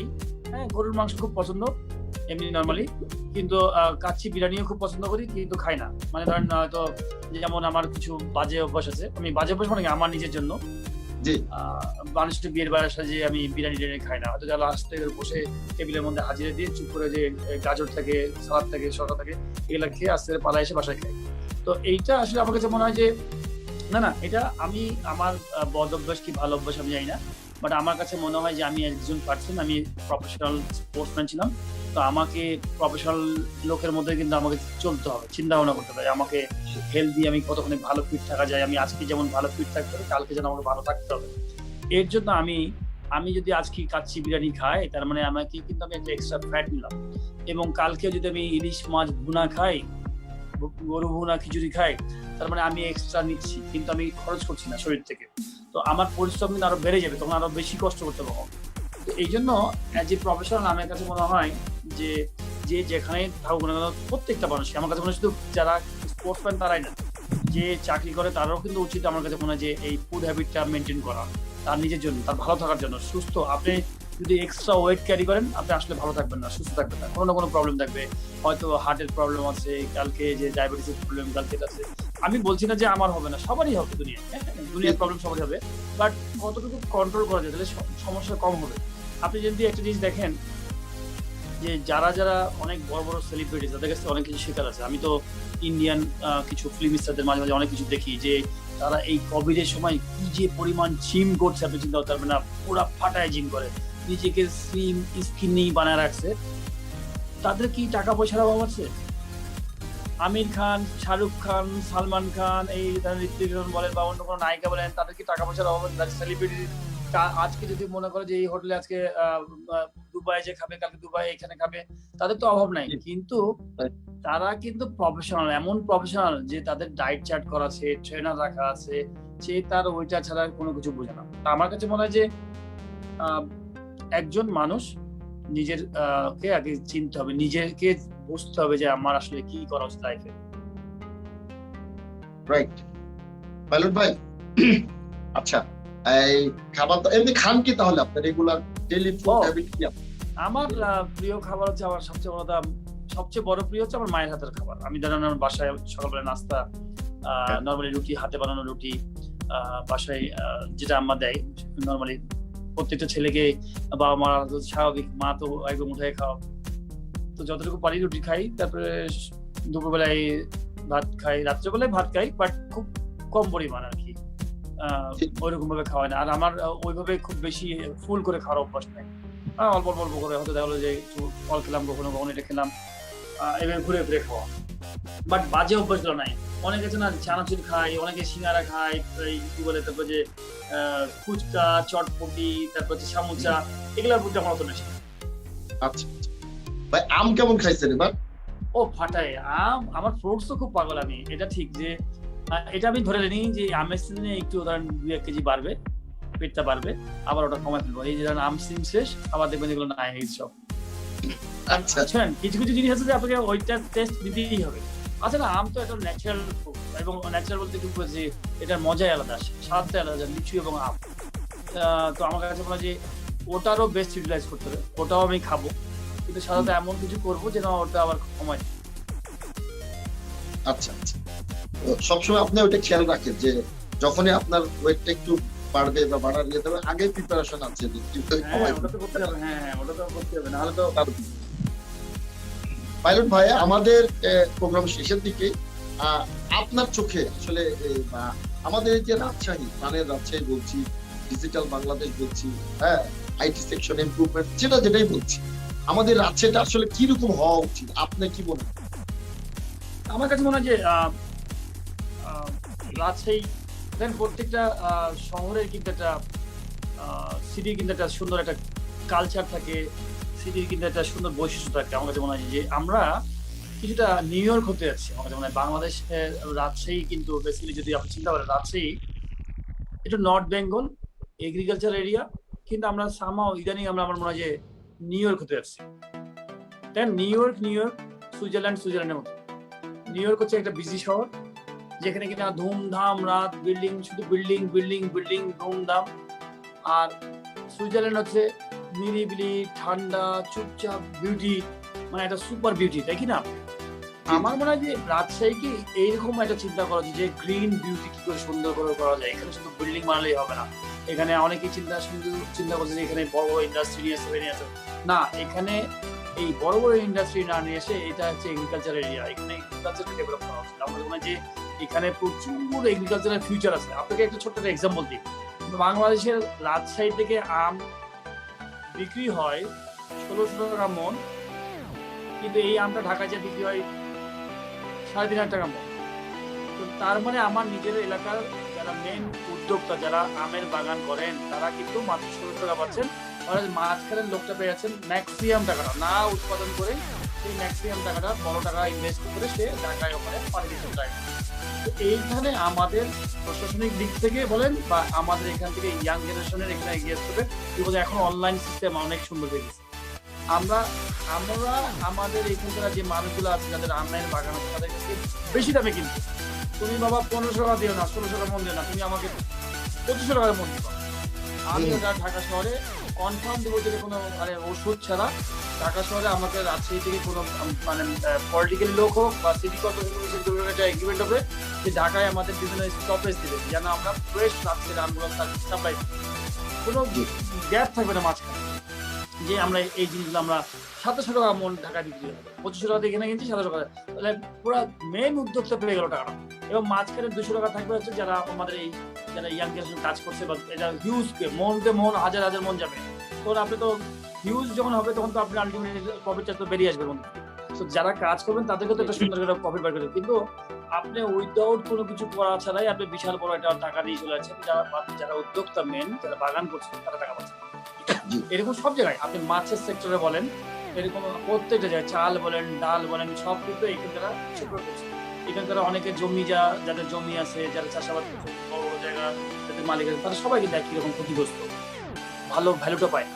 এই ভ্যালুটাকে তৈরি করার জন্য আমার কাছে ওইরকম কিছু করা উচিত, যে ভালো ভালো চিন্তা ভাবনা করা উচিত আমাদের ইয়াং জেনারেশন। তাহলেই আমার মনে হয় যে অনেক শুধু এটাকে সুন্দর একটা আমার মনে হয় যে রাজশাহীর কালচার। যেমন আমি এখানে মানে আমি বলবো অনেক কিছু জিনিস আমরা তৈরি করতে পারি। যেমন আমি আজকে একজনের জানা যায় গেছিলাম, আজকে আমি দেখে খুব কষ্ট পেলাম যে টিকাপাড়া গোরস্থান, আপনি চিনবেন হয়তো এখানে টিকাপাড়া।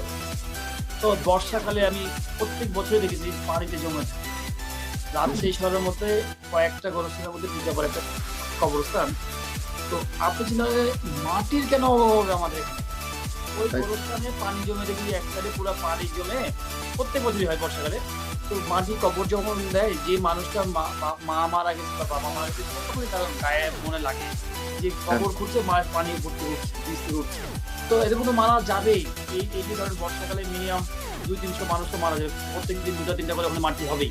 তো আমরা এই আমাদের বাড়ির পাশে পদ্মা নদীর চরে যে হাজার হাজার এই বালি মাটি পড়ে আছে, আমরা যদি 10টা ট্রাক বা 5টা ট্রাককে যদি কাজে লাগাই, যে এই যে যত মাটি আছে তুলে তুলে ওখানে ফেলো, ভরাট করো, প্রত্যেকটা কবরস্থানকে ভালো করো।